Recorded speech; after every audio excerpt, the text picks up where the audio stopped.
Full recording on कर लेते हैं। तो बेसिकली दो टाइप के ओजोनोलाइसिस होते हैं। ये थोड़ा याद रखने वाला टॉपिक ज्यादा है, समझने वाला कम है, इंफॉर्मेटिव है थोड़ा। Types of ozonolysis, ozonolysis.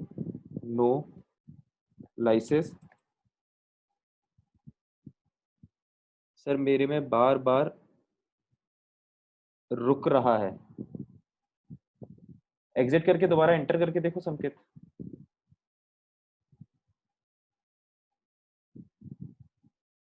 तुम लोग को मेरी आवाज सुनाई दे रही है सबको? Yes sir. किसी और को कोई दिक्कत तो नहीं हो रही ना? क्योंकि अभी अभी जस्ट मैंने देखा कि जो मेरा ब्रॉडबैंड है उसका नेट डिसकनेक्टेड दिखा रहा है, और ये शायद मेरे मोबाइल के हॉटस्पॉट से कनेक्टेड है मेरा लैपटॉप। वो अभी संकेत ने पोक किया तब मैंने देखा, तो मेरे को ये चीज दिख रही है। तो अगर किसी को दिक्कत हो तो बता देना फिर, है ना? सर प्लीज रिपीट कर दीजिए, सॉरी सर मैं लेट हो गया। हाँ, इसमें बस अभी मैंने इतना ही बोला है, ज्यादा कुछ नहीं बोला। मैंने बस इतना ही बोला था कि ओजोनोलाइसिस जो है वो डबल और ट्रिपल बॉन्ड को यूज करने में, मतलब डबल बॉन्ड और ट्रिपल बॉन्ड को डिटेक्ट करने में यूज होता है, कि स्ट्रक्चर में डबल बॉन्ड और ट्रिपल बॉन्ड कहाँ पर है ना? तो अभी जब अपन रिएक्शन लिखेंगे तब समझेंगे ओजोनोलाइसिस वर्ड का मतलब क्या होता है। तो दो टाइप के ओजोनोलाइसिस होते हैं।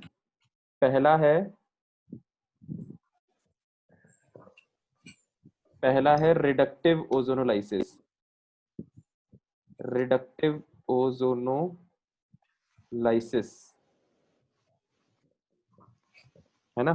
तो देखो रिडक्टिव ओजोनोलाइसिस में किस तरह की रिएक्शन होती है, इसका पहले अपन जनरल रिएक्शन लिखते हैं, इससे समझ में जाएगा।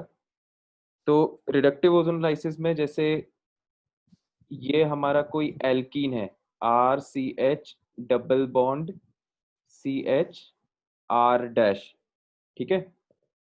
जब हम इसको इस टाइप के रिएजेंट से रिएक्ट कराते हैं, O3ZnH2O, तो इससे क्या होता है, ये वाले प्रोडक्ट जनरेट हो जाते हैं, है ना? प्रोडक्ट्स कैसे जनरेट होते हैं वो अभी मैं बताऊंगा। RCHO प्लस R-CHO, ठीक है, प्लस ZnO प्लस H2O। अब हम देखते हैं जनरेट कैसे होते हैं। देखो, ओजोनोलाइसिस वर्ड का मतलब क्या होता है? लाइसिस मतलब होता है ब्रेक होना या ब्रेक करना किसी चीज को। जैसे हाइड्रोलाइसिस में हम वाटर को ब्रेक करते हैं, है ना? हाइड्रोलाइसिस मतलब होता है ब्रेक होना। और ओजोनोलाइसिस मतलब ओजोन का ब्रेक होना। तो इसमें होता क्या है, इसका मैकेनिज्म अपन पूरा इन डिटेल नहीं समझेंगे क्योंकि थोड़ा कॉम्प्लिकेटेड मैकेनिज्म है। हम उतना उतना बस समझ लेते हैं जितना हमारे काम का है। इसमें होता ये कि जो ओजोन का जो मॉलिक्यूल है वो जब जिंक के कांटेक्ट में आता है तो पहले तो वो ब्रेक हो जाता है, ठीक है। ऑक्सीजन एटम्स में वो ब्रेक हो जाता है, उसका एक कॉम्प्लिकेटेड मैकेनिज्म है। फिर जब वो ब्रेक हो जाता है तो यहाँ पर तो ओजोन मॉलिक्यूल ब्रेक हो गया, है ना? जब वो ओजोन मॉलिक्यूल के जो ऑक्सीजन एटम्स हैं वो इसके आसपास आते हैं, एल्कीन के आसपास, तो क्या होता है कि ये वाला जो पाई बॉन्ड है, मतलब ये वाला जो डबल बॉन्ड है, ये ब्रेक हो जाता है। और ये ऐसे इस तरह से कार्बन जो है वो अपने नए डबल बॉन्ड्स को ओपन कर लेता है ना? मतलब ये बॉन्ड जब ब्रेक हो जाएगा तो यहां पर बॉन्ड ओपन हो जाएगा। This mechanism is same as hydrogenation. Hydrogenation में क्या होता था, मैं थोड़ा सा याद दिला देता हूँ। हाइड्रोजन में ऐसा होता था कि ये जैसे डबल बॉन्ड है, तो जब उसमें, म्यूट कर लो यार अपना माइक्रोफोन, किसी का ऑन है। तो जब उसमें, एक सेकेंड, तो हाइड्रोजनेशन में आपको याद होगा जब इसमें ये वाला बॉन्ड ब्रेक होता है ना, एक बॉन्ड ब्रेक होगा तो इस कार्बन का भी एक बॉन्ड ओपन हो जाएगा और एक बॉन्ड ओपन हो जाएगा, ठीक है। यहां से कौन बॉन्ड बना लेता था? हाइड्रोजन, है ना? सिमिलर टाइप का मैकेनिज्म यहां पर होता है। अब यहां पर बस फर्क ये है कि हाइड्रोजनेशन में दो में से एक बॉन्ड ब्रेक होता था तो दोनों कार्बन का एक एक बॉन्ड ओपन होता था। यहां पर दोनों बॉन्ड ब्रेक हो जाएंगे तो दोनों कार्बन के दो दो बॉन्ड ओपन हो जाएंगे। ठीक है, अब अभी अपन ने बात की कि जो ओजोनोलाइसिस में, जैसा कि वर्ड से समझ में आ रहा है, जो ओजोन एटम्स हैं उसका लाइसिस हो जाता है, सॉरी ओजोन का जो मॉलिक्यूल है उसका लाइसिस हो जाता है, मतलब वो ब्रेक हो जाता है अपने ऑक्सीजन एटम्स में, और जो ऑक्सीजन एटम्स हमें मिलते हैं वो फिर इस डबल बॉन्ड से कंबाइन हो जाते हैं, है ना। यहाँ पर ये ऐसे ऑक्सीजन एटम और ये ऑक्सीजन एटम, ये ऑक्सीजन एटम आए कहाँ से? ओजोन से। ठीक है, तो सर यहाँ पर कैटलिस्ट क्या था? यहाँ पे कैटलिस्ट जिंक रहता है, जिंक। पर सर कैटलिस्ट से तो रिएक्ट नहीं करता ना, वो तो एक सरफेस होती है, तो इसमें ZNO कैसे हो गया? इसका एक पोर्शन रिएक्ट करता है, मतलब इसको कैटलिस्ट की ये दोनों काम करता है इस रिएक्शन में, रिएक्शन को कैटलाइज भी करता है और जो अनवांटेड एटम है उसको वो अपने से खींचते भी जाता है। सर निकल भी यूज कर सकते हैं क्या? नहीं यार, निकल नहीं यूज कर सकते इसमें, मतलब करते नहीं है। अब ये सब जो है ये सब एक्सपेरिमेंटल वो है, क्या बोलते हैं, एक्सपेरिमेंट्स हैं जिनको अपन यहाँ पे लिख रहे हैं। तो अपन यहाँ पे हर चीज का लॉजिक यूज नहीं कर, मतलब एक्सप्लेन नहीं कर पाएंगे कि उस रिएक्शन में अपन जिंक क्यों नहीं यूज कर सकते और यहाँ पर अपन निकल क्यों नहीं यूज कर सकते। वो ज्यादा टेक्निकल हो जाएगा, वो अपना उतना अपन को दिमाग लगाने की जरूरत नहीं है ना। हाँ, कोई कुछ पूछ रहा था अभी? सर जब कार्बन के बीच में जो दोनों बॉन्ड्स हैं दोनों ब्रेक हो जाएंगे तो मॉलिक्यूल सेपरेट हो जाएगा ना? हाँ हाँ, तो मैं उसी पॉइंट पे आ रहा था अभी कि ये देखो, जब ये ओजोनोलाइसिस हुआ तो ये मॉलिक्यूल ब्रेक हो गया, तो इतना पार्ट अलग हो गया और इतना पार्ट अलग हो गया। तो इतना पार्ट जो अलग हुआ है उसका नाम क्या है? RCHO। ये देखो RCHO। ये वाला पार्ट जो अलग हुआ है R-CHO, है ना, R-CHO। बाकी जो एक्स्ट्रा जो प्रोडक्ट्स हैं जैसे ZNO और H2O, ये बनते हैं, लेकिन आपको इनको याद रखो तो भी ठीक है, नहीं याद रखोगे तो भी कोई दिक्कत नहीं है, क्योंकि जो क्वेश्चन अपने लिए आएगा ओजोनोलाइसिस में वो एक्चुअली यहाँ पे आएगा, मतलब वो इस बात पे आएगा कि आपको इस तरह से एक एल्कीन या एल्काइन दे दिया जाएगा। एल्काइन की रिएक्शन अभी अपन देखेंगे थोड़ी देर में। तो आपको एल्कीन दे दिया जाएगा, फिर उसमें से पूछा जाएगा कि भाई कितने टाइप के एल्डिहाइड और कीटोन बन रहे हैं, है ना। तो मेनली अपन को ये वाला प्रोडक्ट्स बनाना रहेगा। तो आप इसको चाहो तो लिख दो अगर लिखना है तो, और नहीं भी लिखोगे तो भी कोई दिक्कत नहीं है। ठीक है, इसलिए मैंने यहाँ पे स्पेसिफाई कर दिया है, this portion is not important. Ayush क्या पूछ रहा है? सर मतलब दोनों एल्डिहाइड बनेंगे? नहीं, जरूरी नहीं है। अगर ये यहाँ पर हाइड्रोजन की जगह कोई एल्काइल ग्रुप लगा होता जैसे R डबल डैश, तो यहाँ पर हाइड्रोजन की जगह R डबल डैश होता, तो फिर वो कीटोन हो जाता, है ना। अभी अपन इसके एग्जांपल्स करेंगे तो समझ में आएगा आयुष। CO तो कंपल्सरी है ना, हो गई होगा। हाँ, डबल बॉन्ड O तो होगा ही। ठीक है, तो सर यहाँ पे तो हाइड्रोजन यूज होना चाहिए ना? कहाँ पे, मतलब किस जगह पे? सर जहाँ एरो बनाया है उसके नीचे लिखा है ना सेकंड में, जिंक क्या वाटर। वाटर यूज होता है यार सॉल्वेंट के तौर पे, मतलब हाइड्रोजन नहीं यूज होता, है ना। इसका इतना Yes, sir. इसके आगे बस अब अपन को याद रखना है ना, अपन को मेन चीज क्या याद रखना है कि जब भी आपको क्वेश्चन में O3ZnH2O एक साथ दिखेंगे, इसका मतलब आपको ओजोनोलाइसिस कराना है। जहां जहां पे आपको डबल बॉन्ड दिखे उसको ब्रेक करके दोनों एटम्स पे डबल बॉन्डो ऐड कर देना है। ठीक है, सिंपल सर आपको ये सब हाँ हाँ बोलो बोलो। एल्केन्स में नहीं होता? एल्केन्स में नहीं होता ये, है ना। Yes sir. तो एक तो ये चीज आपको याद रखना है।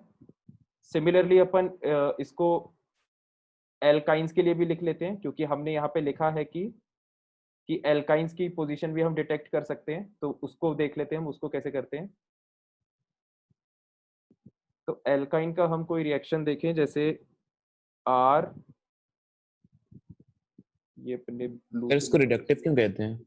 मैं बताता हूँ, एक सेकेंड। जब अपन ऑक्सीडेटिव लिखेंगे ना तो फिर मैं एंड में बता दूंगा कि इस उसको ऑक्सीडेटिव और इसको रिडक्टिव क्यों बोलते हैं कंपेयर करते हुए। यस। तो ये जो सब्सटेंस है ना, ये एक एल्काइन है। सेम ओजोनोलाइसिस के जो पॉपुलर रिएजेंट्स है O3ZnH2O, है ना, उससे आप रिएक्शन कराओ तो जैसा कि होता है ना, होता क्या है, मैकेनिज्म क्या है, ओजोनोलाइसिस में डबल बॉन्ड ब्रेक होता है और डबल बॉन्डो उसकी जगह पे आ जाते हैं। तो इस ट्रिपल बॉन्ड में से भी जो डबल बॉन्ड है वो ब्रेक होगा, है ना। ये वाला जो डबल बॉन्ड है ये ब्रेक हो जाएगा, और यहाँ पर ये डबल बॉन्ड ओपन हो जाएगा, ये डबल बॉन्ड ओपन हो जाएगा, ठीक है। फिर जैसा पिछले में हो रहा था, ओजोन से जो आपको ऑक्सीजन एटम्स मिलेंगे वो ऑक्सीजन एटम्स यहाँ पर आके अटैच हो जाएंगे, ठीक है। तो जो आपका प्रोडक्ट बनेगा finally that will be what, R C. ऊपर के दो डबल बॉन्ड ब्रेक हुए, नीचे वाला जो बॉन्ड है वो ब्रेक नहीं हुआ था, तो उसको हम एज इट इज बनाएंगे, है ना। यहाँ पे आ गया डबल बॉन्ड O और यहाँ पे आ गया डबल बॉन्ड O। बाकी जो लेस इंपॉर्टेंट प्रोडक्ट्स हैं या जो नॉन इंपॉर्टेंट है अपने लिए, उसको भी चाहो तो लिख सकते हो, है ना। नहीं लिखोगे तो भी चलेगा। सर रिडक्टिव वाले में डाउट है। हाँ, रिडक्टिव ही पढ़ रहे हैं अभी अपन ने, ऑक्सीडेटिव पढ़ा नहीं है। हाँ बताओ। सर ये मतलब ऑक्सीडेशन का मतलब ऑक्सीजन का एडिशन हो रहा है सर, ये तो ऑक्सीडेटिव होना चाहिए ना सर। एक मिनट, अभी उसको ऑक्सीडेटिव किस रेफरेंस में बोलते हैं वो अभी जब अपन ऑक्सीडेटिव पढ़ लेंगे ना, तब मैं हाईलाइट कर दूंगा, तब समझ में आ जाएगा, ठीक है। Yes sir. तो देखो आप, तो ये अपना प्रोडक्ट बन गया, है ना। आप लोग कॉपी में लिखोगे तो यहाँ पे मत बनाना रिएक्टेंट में, नहीं तो कंफ्यूजन हो जाएगा, है ना। रिएक्टेंट अपना ये है और इससे ये प्रोडक्ट बना है, ठीक है। यहाँ पर भी ये डबल बॉन्डो इस साइड मत दिखाना, उसको यहाँ पे दिखाना प्रोडक्ट में, या दिखाओगे तो अलग कलर के पेन से दिखाना, ठीक है। तो ये थी रिडक्टिव ओजोनोलाइसिस की बात। अब इसमें जो है और टाइप के रिएजेंट्स भी यूज हो सकते हैं, उसको अपन लिख लेते हैं।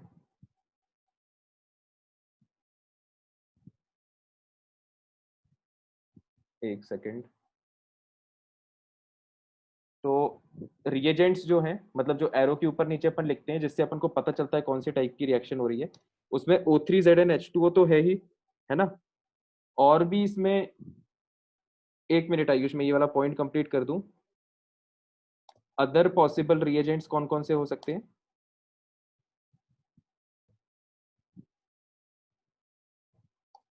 जैसे एक एक हो सकता है इसका सेट O3, ये आपको याद रखना है ना। O3 मतलब ओजोन, और CH32S, इसको मैं पेन से बना देता हूँ, रुको।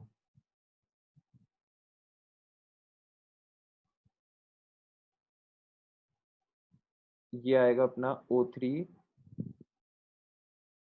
दूसरे सेट हो सकता है O3 CH32S, है ना, डाइमिथाइल सल्फाइड एंड वाटर, ठीक है। या फिर जिंक आप, के लिए होगा यूज? नहीं इसमें नहीं होगा, एक सेकेंड में बताता हूँ। या फिर आप ये भी यूज कर सकते हो, O3 जिंक आ सकता है, CH3COOH, एसिटिक एसिड, है ना। जिंक इसमें, एक मिनट रुको, इसमें जिंक आएगा कि नहीं, जिंक वाटर और CH3COOH। यहाँ पर आपको जिंक कई बार लिखा हुआ दिख भी सकता है, नहीं भी दिख सकता, है ना। तो ये दूसरे पॉसिबल रिएजेंट्स हैं जिन जो अगेन रिडक्टिव ओजोनलाइसिस के हैं, ठीक है। तो अगर आपको क्वेश्चन आएगा तो वो इन तीन सेट में से कोई एक सेट होगा, या तो उसमें O3ZN लिखा होगा, या फिर CH32S लिखा होगा। वाटर लिखा भी हो सकता है, नहीं भी लिखा हो सकता। कई बार क्वेश्चन में ऐसे ही मान लिया जाता है कि वाटर हमेशा प्रेजेंट है, ठीक है। वाटर उतना इंपॉर्टेंट होता नहीं है रिएजेंट वाइज। तो O3ZN लिखा हो या O3CH32S लिखा हो या O3 ये एसिटिक एसिड, जिंक, इस टाइप के रिएजेंट्स लिखे हो, तो आपको समझ जाना है कि आपको मैकेनिज्म कौन सा कराना है, रिडक्टिव ओजोनोलाइसिस, है ना। मतलब आपको डबल बॉन्ड ब्रेक करना है और आपको 2 ऑक्सीजन ऐड कर देना है। अगर डाइमेथाइल सल्फाइड होगा तो वो जिंक ऑक्साइड की जगह CH32SO1 बनेगा। हाँ, मतलब उस टाइप का कुछ कंपाउंड बनेगा वो सर अपने थर्ड लिए। में क्या होगा फिर, मतलब जो नीचे लिखा है CH3COH? इसके साइड प्रोडक्ट्स पे ध्यान मत दो, साइड प्रोडक्ट्स इसके कॉम्प्लिकेटेड भी हो सकते हैं, आप तो बस मेन प्रोडक्ट पे ध्यान दो, है ना। अपने लिए जो क्वेश्चन आएगा वो मेन प्रोडक्ट पे आएगा। सर तो तो सर तो इन मेन सब तो के सबके सेम ही किसमें होंगे ना? एक यस मिनट, सर। संकेत बोलो। मेन प्रोडक्ट तो सबके सेम ही होंगे ना, कोई मेन सा भी प्रोडक्ट ले लो। सबके सेम होंगे, बिल्कुल। मेन प्रोडक्ट कंसीडर सबके क्यों कर सेम रहे हो गए, हैं तीन लेकिन चार? क्वेश्चन आपको बताएगा नहीं ना कि आपको रिडक्टिव ओजोनोलाइसिस कराना है। आपको तो बस एक एग्जाम में जब क्वेश्चन आएगा तो आपको एक कंपाउंड दिया रहेगा और एरो के आसपास रिएजेंट्स दिए रहेंगे, है ना। तो रिएजेंट्स देख के हमको ये पहचानना आना चाहिए कि हमको इसमें रिडक्टिव ओजोनोलाइसिस कराना है, जिसके लिए आपको रिएजेंट्स याद होना चाहिए। अच्छा, मतलब इसके 4 ही कॉम्बिनेशन बनेंगे पॉसिबल? 4 पॉसिबल कॉम्बिनेशन मतलब प्रोडक्ट के? सॉरी 3, नहीं नहीं, ये O3 हाँ हाँ ZnH2O। बिल्कुल बिल्कुल। ओजोनोलाइसिस के 4 मतलब ये 3 ही पॉसिबल कॉम्बिनेशन बनेंगे, तो आप इनको याद रख लो, है ना। ओजोनोलाइसिस है तो ओजोन तो रहेगा ही, ये जो सपोर्टिंग हाँ रिएजेंट है ये चेंज हो सकता है, ठीक है। यस। तो इतना था रिडक्टिव ओजोनोलाइसिस में। आयुष क्या पूछ रहा है कि सर कैन वी से कि कार्बोनिल कंपाउंड बन जाएगा प्रोडक्ट में? हाँ हाँ ऑफ कोर्स कार्बोनिल कंपाउंड ही बनेगा, ठीक है। जो प्रोडक्ट फॉर्म होगा that will B of course carbonyl compound, right. तो ये था रिडक्टिव ओजोनोलाइसिस। अब हम अगले टाइप के ओजोनोलाइसिस पे आते हैं। आई होप इसमें सबको कंक्लूजन समझ में आ गया होगा। कंक्लूजन ये है कि जैसे ही आपको O3 और उसके साथ इन तीनों में से कोई एक रिएजेंट दिखे, तो अगर आपको मॉलिक्यूल में कहीं भी 2 बॉन्ड एक साथ दिख गए तो उन 2 बॉन्ड को तोड़ दो और दोनों एटम पे डबल बॉन्डो चिपका दो, ठीक है। ये इसका कंक्लूजन है। यस। अब हम आते हैं रिडक्टिव का उल्टा, ऑक्सीडेटिव ओजोनोलाइसिस पे। नेक्स्ट है हमारा ऑक्सीडेटिव ओजोनोलाइसिस।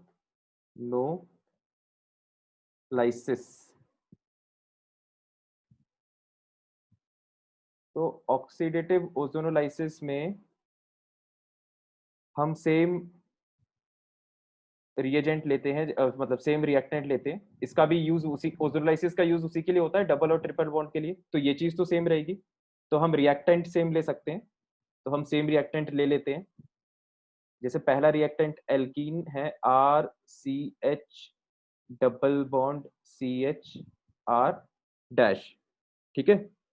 अब हम इसका ऑक्सीडेटिव ओजोनोलाइसिस कराएंगे तो यहाँ पर रिएजेंट्स थोड़े से चेंज हो जाते हैं, ठीक है। अगेन ओजोनोलाइसिस आपको कराना है तो ओजोन तो मैंडेटरीली होना ही चाहिए। जो सपोर्टिंग रिएजेंट है वो चेंज हो जाता है, वो होता है यहाँ पर हाइड्रोजन परऑक्साइड, ठीक है। तो इसका मैकेनिज्म तो सेम है, मतलब एल्कीन के लिए मैकेनिज्म सेम है। आप ये डबल बॉन्ड को ब्रेक करोगे, ओजोनोलाइसिस में ओजोन मॉलिक्यूल ब्रेक होंगे ऑक्सीजन एटम्स में, है ना। इसका मैकेनिज्म तो सेम है, मैं बता देता हूँ। ये डबल बॉन्ड ब्रेक होगा तो ये 2 डबल बॉन्ड यहाँ पर ओपन हो जाएंगे, है ना। फिर आपको यहाँ से जो ऑक्सीजन एटम्स मिलेंगे वो ऐड हो जाएंगे, राइट। तो जो आपको प्रोडक्ट दिखेगा वो सिमिलर होगा, मतलब सिमिलर क्या, सेम ही होगा जैसा आपने रिडक्टिव ओजोनोलाइसिस में बनाया था। RCHO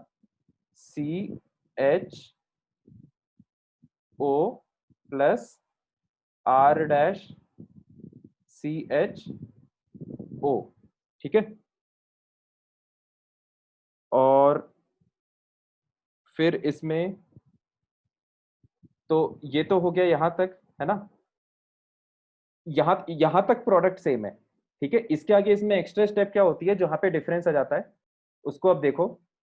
देखो ऑक्सीडेटिव ओजोनोलाइसिस और रिडक्टिव ओजोनोलाइसिस में बेसिकली ये फर्क है ना। उस दोनों में ये फर्क है कि ध्यान से सुनना भी लाइन, ऑक्सीडेटिव ओजोनोलाइसिस में मैक्सिमम ऑक्सीडाइज्ड प्रोडक्ट बनता है और रिडक्टिव ओजोनोलाइसिस में मैक्सिमम ऑक्सीडाइज्ड प्रोडक्ट नहीं बनता है, ठीक है। इस लाइन को मैं पहले लिख देता हूं फिर मैं और समझाता हूं डिटेल में। इसको इसको मैं शॉर्ट में, इसको अपन शॉर्ट में OO बोलेंगे, है ना, ऑक्सीडेटिव ओजोनोलाइसिस। और इसको शॉर्ट में अपन RO बोल देंगे, रिडक्टिव ओजोनोलाइसिस, राइट। ताकि हमें इतना बड़ा वर्ड दोबारा ना लिखना पड़े। देखो पहले मैं एक लाइन लिख रहा हूं यहाँ पे। लाइन ये है कि इन oxidative ozonolysis maximum oxidized product is formed and in reductive ozone lysis maximum oxidized product is not formed। है ना, इसका क्या मतलब है? देखो, ये जो बात है मैक्सिमम ऑक्सीडाइज्ड और नॉट मैक्सिमम ऑक्सीडाइज्ड प्रोडक्ट का क्या मतलब है? देखो, जब आप ऑक्सीडेशन चैप्टर पढ़ोगे 12th क्लास में, तो उसमें हम एक ऑर्डर पढ़ेंगे कि अगर कोई कंपाउंड जैसे एल्केन है ना, एल्केन का अगर आप ऑक्सीडेशन कराओ तो उससे बनेगा एल्कोहल। है ना, ये याद रखने वाली बात है, ये अपन 12th में दोबारा लिखेंगे। एल्कोहल का अगर आप ऑक्सीडेशन कराओ तो उससे बनता है एल्डिहाइड। कैसे बनता एल्डिहाइड, है? रिएक्शन बता दीजिए। एक सेकेंड, एल्डिहाइड का अगर ऑक्सीडेशन कराओ तो उससे बनता है एसिड। है ना, और इसका फिर से अगर ऑक्सीडेशन कराओ तो इससे बनता है CO2। क्या कह रहे हो संकेत? सब बनता कैसे? रिएक्शन बता दीजिए एक किसी एक की। मतलब ये ऑक्सीडेशन कैसे होता है? हाँ, कैसे होगा? ऑक्सीडेशन के मैकेनिज्म्स एक्चुअली अपने सिलेबस में है नहीं, ये 12th में भी नहीं है। अपन को मतलब इसका लॉजिक ये है कि देखो, आपको ऑक्सीजन ऐड कराते जाना है ना, तो आप एल्केन में एक ऑक्सीजन ऐड कराओगे, तो एल्केन में ऑक्सीजन ऐड कराओगे तो उससे क्या बनेगा? एल्कोहल ही बनेगा। ठीक है, फिर आप एल्कोहल में एक ऑक्सीजन ऐड कराओ तो उससे एल्डिहाइड बनता है ना। ये आपको याद रखना है, मतलब ये एक्चुअली थोड़ी आगे की बात है। ठीक है, फिर आप यस। एल्डिहाइड में, आपको देखो, एल्डिहाइड और एसिड को कंपेयर करोगे तो इसमें 2 ऑक्सीजन आ गए एसिड में, है ना, एल्डिहाइड में एक ही ऑक्सीजन है। तो एल्डिहाइड के ऑक्सीडेशन से एसिड बनता है और एसिड के ऑक्सीडेशन से CO2 बनता है। ठीक है, इसको फिर दो अपन ऐसे ऑक्सीडेशन, एक्सप्लेन दो करते हैं ऑक्सीजन तो कि उसमें भी थे। जितने हाइड्रोजन थे इसमें, वो हाइड्रोजन CO2 में नहीं है ना, तो रिमूवल ऑफ हाइड्रोजन हो गया। इसीलिए ये स्टेप जो है ये ऑक्सीडेशन है, रिमूवल ऑफ हाइड्रोजन के कारण। और ओके ओके। सिमिलरली यहाँ पर भी आप ये एक्सप्लेन कर सकते हो कि हाइड्रोजन अल्कोहल में ज्यादा होंगे, एल्डिहाइड में हाइड्रोजन कम होंगे। ठीक है, क्योंकि ये डबल बॉन्ड आ गया ना, डबल बॉन्ड आ रहा है मतलब कुछ हाइड्रोजन कम हुए होंगे। ठीक है, तो इसको भी अपन एल्डिहाइड को अल्कोहल का ऑक्सीडाइज्ड प्रोडक्ट बोलते हैं। ठीक है, पहली बात। अब दूसरी बात इसमें ये है कि ये सब अपन ऑक्सीडेशन चैप्टर में दोबारा पढ़ेंगे, है ना, क्योंकि यहाँ पर उस बात का यूज आ रहा है, इसलिए मैं उसको एक्सप्लेन कर रहा हूँ। तो दूसरी इंपॉर्टेंट बात यह है कि किसी भी कंपाउंड का अगर अपन को ये पता चल जाए कि उसका ऑक्सीडेशन कराना है, ठीक है, तो इसका मतलब अपन को उसको हाइयर ऑक्सीडाइज प्रोडक्ट में भेजना है। तो अब प्रॉब्लम ये होती है कि जैसे मान लो आप एल्कोहल की बात करो, अब जैसे अपन को कोई ऑक्सीडाइजिंग एजेंट दे दिया, है ना, ऑक्सीडाइजिंग एजेंट अपन ने पढ़ा है रेडॉक्स रिएक्शन में। तो जैसे आपको कोई ऑक्सीडाइजिंग एजेंट दे दिया और आपको बोला कि आप एल्कोहल का ऑक्सीडेशन करा दो, तो प्रॉब्लम अब ये आती है, क्वेश्चन ये आता है कि आप ऑक्सीडाइज करा के कौन सा प्रोडक्ट बनाओगे? जस्ट नेक्स्ट वाला, कि नेक्स्ट टू नेक्स्ट वाला, कि सबसे आगे वाला? ठीक है, तो अब यहाँ पर फिर ये एक्सपेरिमेंटल मतलब एक्सपेरिमेंटल कंक्लूजन्स यूज होने लगते हैं कि कुछ oxidising agents strong oxidising agents होते हैं, है ना, कुछ ऑक्सीडाइजिंग एजेंट्स स्ट्रॉन्ग होते हैं और कुछ होते हैं वीक।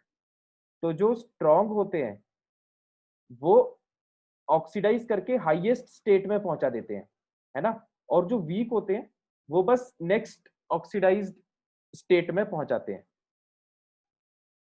ठीक है, ये बात लॉजिकल लग रही है थोड़ी थोड़ी? ऐसा होना चाहिए। Yes sir. तो अब बात ये है कि अब यहाँ पर वही बात है कि जब आप ये बात कहते हो ना कि रिडक्टिव ओजोन लाइसिस, तो यहाँ पर जो हमने रिएजेंट्स यूज किए, जैसे मान लो O3Zn हो गया, या फिर ये O3CH O3 डाइमिथाइल सल्फाइड, या फिर O3 एसिटिक एसिड, ये जो है इनको हम वीक ऑक्सीडाइजिंग एजेंट्स की तरह ट्रीट करते हैं, है ना, they are weak oxidising agents. तो आप यहाँ पर जब देखोगे तो अपन ने इसको ब्रेक करके इसका ऑक्सीडेशन तो कराया, ये तो सबको दिख रहा है ना, लेकिन अपन ने जस्ट नेक्स्ट वाला ऑक्सीडेशन कराया है।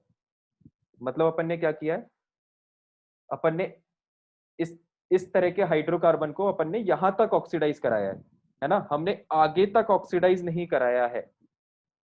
ठीक है, तो रिडक्टिव ओजोनोलाइसिस में ऐसा होता है, हम जो ऑक्सीडेशन कराते हैं वो कम आगे तक कराते हैं। ठीक है, ऑक्सीडेटिव ओजोनोलाइसिस में ऐसा नहीं होता। ऑक्सीडेटिव ओजोनोलाइसिस में क्योंकि ऑक्सीडेटिव वर्ड आ रहा है, तो इसमें जो हम ऑक्सीडेशन कराते हैं वो हम ज्यादा आगे तक कराते हैं, मतलब हम मैक्सिमम ऑक्सीडेशन करा देते हैं। तो ये लाइन दोबारा देखो अब, in oxidative ozonolysis maximum oxidised product is formed and in reductive ozonolysis maximum oxidised product is not formed. तो अभी थोड़ा थोड़ा डिफरेंस समझ में है रिडक्टिव ओजोनोलाइसिस में और ऑक्सीडेटिव ओजोनोलाइसिस में क्या है? सर लेकिन जब ऑक्सीडेटिव ओजोनोलाइसिस में सर, जब एल्कीन की वो लिख रहे हैं अपन रिएक्शन, ऑक्सीडेटिव ओजोनोलाइसिस वाली, सर उसमें तो CHO बन रहा है ना सर। नहीं, इसको मैं अभी और आगे बनाऊंगा ना, अभी मैंने बनाया अच्छा। नहीं है पूरा, इसमें एक स्टेप और Yes. बची है। ठीक है, तो अब मैं वापस उस पॉइंट पे आता हूँ। देखो, मैं ये जो अभी अपन ने डिस्कशन किया, इसका मैं तुम्हें कंक्लूजन बताता हूँ। इसका कंक्लूजन ये है कि ये वाला जो ऑर्डर है ये अपन ऑक्सीडेशन चैप्टर में डिटेल में पढ़ेंगे, है ना। तो यहाँ पर इसका यूज हो रहा है थोड़ा, इसलिए मैंने इसको बता दिया। तो आप इसमें चाहो तो लिख भी सकते हो दिस ऑर्डर, ये जो अभी अपन ने ऊपर वाला ऑर्डर लिखा है, this order of extent of oxidation, कि ऑक्सीडेशन किस हद तक होता है, will be studied in 12th class. ठीक है, तो अभी ये ऑर्डर कैसे आया, क्यों आया, इससे को लेके आपको परेशान होने की जरूरत नहीं है। जो थोड़ा थोड़ा आपको समझ में आ गया उतना काफी है। ठीक है, अपना मेन फोकस अभी ये वाला टॉपिक समझने पे है। तो अब बात ये है कि हमको पहली बात तो हेडिंग्स में डिफरेंस समझ में आ गया कि रिडक्टिव ओजोनोलाइसिस में और ऑक्सीडेटिव ओजोनोलाइसिस में है क्या। इस लाइन की हेल्प से हम ये बता सकते हैं कि रिडक्टिव ओजोनोलाइसिस में हम कम ऑक्सीडाइज्ड प्रोडक्ट बनाएंगे या हम एक ही स्टेप पे ऑक्सीडेशन करेंगे। ऑक्सीडेटिव ओजोनोलाइसिस में हम और ज्यादा हाइयर ऑक्सीडाइज्ड प्रोडक्ट बनाएंगे। तो अभी हमने एक स्टेप में ऑक्सीडेशन किया है ना, अब इसके बाद इसका फर्दर ऑक्सीडेशन होता है। तो देखो फर्दर ऑक्सीडेशन कैसे होता है, ये जो कंपाउंड है ना, ये जो कंपाउंड है इसका मैं ऐसे यहां से एरो बना के, आप अपनी कॉपी में देख लेना आपको कैसे लिखना है ना, मैं यहां से एरो बना के इसको कंटिन्यूएशन में ये यहां पे लिख रहा हूं, है ना, फर्दर ऑक्सीडेशन। ठीक है, फर्दर ऑक्सीडेशन क्यों, क्योंकि आपको हाइयर ऑक्सीडाइज्ड प्रोडक्ट बनाना है। हाँ आयुष, वो अपन डिस्कस कर रहे हैं अभी क्या बनेगा। ठीक है, तो देखो जब आपको हाइयर ऑक्सीडाइज्ड प्रोडक्ट बनाना है तो आपको ये ध्यान रख लेना है कि कार्बन से जब हाइड्रोजन जुड़ा होता है ना, सी डबल बॉन्ड होके कार्बन से जब हाइड्रोजन जुड़ा होता है तो वो वाला हाइड्रोजन ऑक्सीडाइजेबल होता है। ठीक है, इसको मैं लिख देता हूं अब यहाँ पे। फर्दर ऑक्सीडेशन का प्रोडक्ट बनाने के लिए आपको कौन सी बात ध्यान में रखना है कि C double bond O, the hydrogen connected to C double bond O is oxidizable। ठीक है, इसका क्या मतलब है, इस लाइन का ये मतलब है कि C डबल बॉन्ड O से अगर कभी हाइड्रोजन जुड़ा होगा तो आप इस हाइड्रोजन को ऑक्सीडाइज कर सकते हो। अब इस हाइड्रोजन को ऑक्सीडाइज करने का क्या मतलब है कि आप इसको इस तरह से, इस हाइड्रोजन को एक ऑक्सीजन से कनेक्ट कर सकते हो, है ना। The hydrogen connected to C double bond is oxidisable. ये आपने हाइड्रोजन को ऑक्सीडाइज कर दिया। ठीक है, इससे तो क्या उसमें हुआ, भी तो हो सकता था ये रिडक्टिव वाली में भी। रिडक्टिव में नहीं होगा ना, वही तो बात है कि रिडक्टिव में अपन को कम ऑक्सीडाइज्ड प्रोडक्ट बनाना है। Maximum oxidised product is not found. अभी जो आप प्रोडक्ट की बात कर रहे हो ना, ये COOH, ये एसिड बन गया ना, कार्बोक्सिलिक एसिड। ये हाइयर ऑक्सीडाइज प्रोडक्ट बन गया है। सर अगर हाइड्रोजन है ही नहीं तो मतलब बच ही नहीं रहा उसके लिए बॉन्ड, तो हाइड्रोजन के लिए बॉन्ड नहीं बच रहा मतलब हाइड्रोजन नहीं है वहां पे। हाइड्रोजन वहां पे नहीं है तो फिर नहीं हो पाएगा, यस सर। है ना। तो नहीं सर, मैं ये पूछ रहा था सर, रिडक्टिव में ऐसा हो जाएगा ना? अगर मतलब हो सकता है ना ऐसा भी सीन, क्या दिक्कत है सर? दिक्कत ये है कि ये रिएजेंट्स वैसे नहीं है ना कि ये वो मैकेनिज्म सपोर्ट कर पाए। सर मतलब सिर्फ रिएजेंट्स के काम है ना, अपन को हाँ वही हाँ, देखना है, ऑर्गेनिक समझ में आ केमिस्ट्री में जाएगा। रिएजेंट से ही डिसाइड होता है प्रोडक्ट क्या बनेगा। ठीक है, सेम रिएक्टेंट पे जब आप रिएजेंट्स चेंज करते जाते हो तो बहुत सारे टाइप के प्रोडक्ट्स जनरेट होते जाते हैं। ठीक है, तो रिएजेंट ऑर्गेनिक केमिस्ट्री में बहुत ज्यादा इंपॉर्टेंट रहते हैं, सब कुछ रिएजेंट से ही डिसाइड होता है। तो देखो, अब आपको अपन को ये तो समझ में आ गया कि हम मतलब ये बात हम याद रखेंगे कि O3H2O2 जब रिएजेंट आएगा तो हमको ऑक्सीडेटिव ओजोनोलाइसिस कराना है, मतलब हमको ज्यादा ऑक्सीडेशन कराना है। तो एक स्टेप में आपने ऑक्सीडेशन किया तो ये बना, लेकिन आपने देखा कि आपको ज्यादा ऑक्सीडेशन कराना है, तो जब आप फर्दर ऑक्सीडेशन कराओगे तो ये वाला जो हाइड्रोजन है ये क्योंकि C डबल बॉन्ड O से कनेक्टेड है, इस हाइड्रोजन का ऑक्सीडेशन हो जाएगा, तो ये किस में कन्वर्ट हो जाएगा, ये कन्वर्ट हो जाए, एक सेकेंड, ये कन्वर्ट हो जाएगा R R C double bond O OH, right, plus यहाँ पर भी सेम, ये वाला hydrogen C double bond O से कनेक्टेड है, तो सेम कहानी इसके साथ होगी, R dash C double bond O OH। ठीक है भाई। तो मतलब H2O2 इसलिए लिया था क्योंकि एक ऑक्सीजन और चाहिए था। H2O2 एक अच्छा ऑक्सीडाइजिंग एजेंट है, इसको ऐसे याद रख सकते हो, ये एक स्ट्रॉन्ग ऑक्सीडाइजिंग एजेंट की तरह बिहेव करता है, और ये जो रिएजेंट्स हैं ये वीक ऑक्सीडाइजिंग एजेंट की तरह बिहेव करते हैं। ठीक है, इस तरह से याद रख सकते हो चाहो तो। सर फर्दर ऑक्सीडेशन वाला समझ में नहीं आया। फर्दर ऑक्सीडेशन मतलब इसमें समझना कुछ नहीं है, देखो मैं फ्लो बता देता हूँ क्वेश्चन में कैसे करना रहेगा। क्वेश्चन में अपन को तीर के ऊपर आसपास H2O2 दिखेगा, H2O2 से आपको ये याद आएगा कि ऑक्सीडेटिव ओजोनलाइसिस कराना है, ऑक्सीडेटिव वर्ड से आपको ये याद आएगा कि आपको ज्यादा ऑक्सीडाइज्ड प्रोडक्ट बनाना है, मतलब आपको ज्यादा ऑक्सीडेशन कराना है। एक स्टेप का ऑक्सीडेशन तो अपन करते ही हैं, वो तो रिडक्टिव में करेंगे, ऑक्सीडेटिव में भी करेंगे, तो ये प्रोडक्ट तो यहाँ तक तो सेम हो गया। ऑक्सीडेटिव ओजोनलाइसिस में आपको एक स्टेप और आगे कराना पड़ेगा, तो आपने देखा, आपने चेक किया कि क्या कोई ऐसा हाइड्रोजन एटम है जो C डबल बॉन्ड O से डायरेक्टली कनेक्टेड है, तो आपको दिख गया कि हाँ कनेक्टेड है, तो जहां जहां पे कनेक्टेड है वहां वहां पे वो वाला जो हाइड्रोजन है वो ऑक्सीडाइज होके OH में कन्वर्ट हो जाता है, तो वो जो यहाँ पर पहले जो हाइड्रोजन लिखा हुआ था वो अब OH में कन्वर्ट हो गया, और सेम यहाँ पर। सर ऐसा कभी कंपाउंड बनेगा ही नहीं ना जिसमें हाइड्रोजन ना हो। नहीं नहीं बनेगा ना, अपन अगला एग्जांपल लिख रहे हैं, मतलब अभी अपन एग्जांपल्स देखेंगे ना तो उसमें सारे पॉसिबल वेरिएशन हो जाएंगे। ठीक है, यस सर। तो अभी तो जो थ्योरी वाला पोर्शन है वो इतने हैं मेन पॉइंट्स जो आपको याद रखना है ना, तो इतने याद रखना, फिर अपन एग्जांपल्स करेंगे तो और क्लियर हो जाएगा। तो बेसिक लेवल पे क्लियर हो गया क्या हो रहा है? यस। Yes sir. ठीक है, तो एल्कीन का अपन ने देखा, अब अपन देखते हैं एल्काइन का, सेम है ना, तो अपन वही वाला एल्काइन पकड़ लेते हैं जो अपन ने रिडक्टिव में देखा था।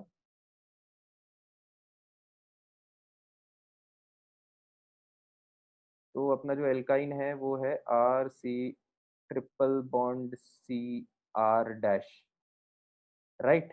अब आप फिर से इसका वही ऑक्सीडेटिव ओजोनलाइसिस कराना है O3H2O2 से,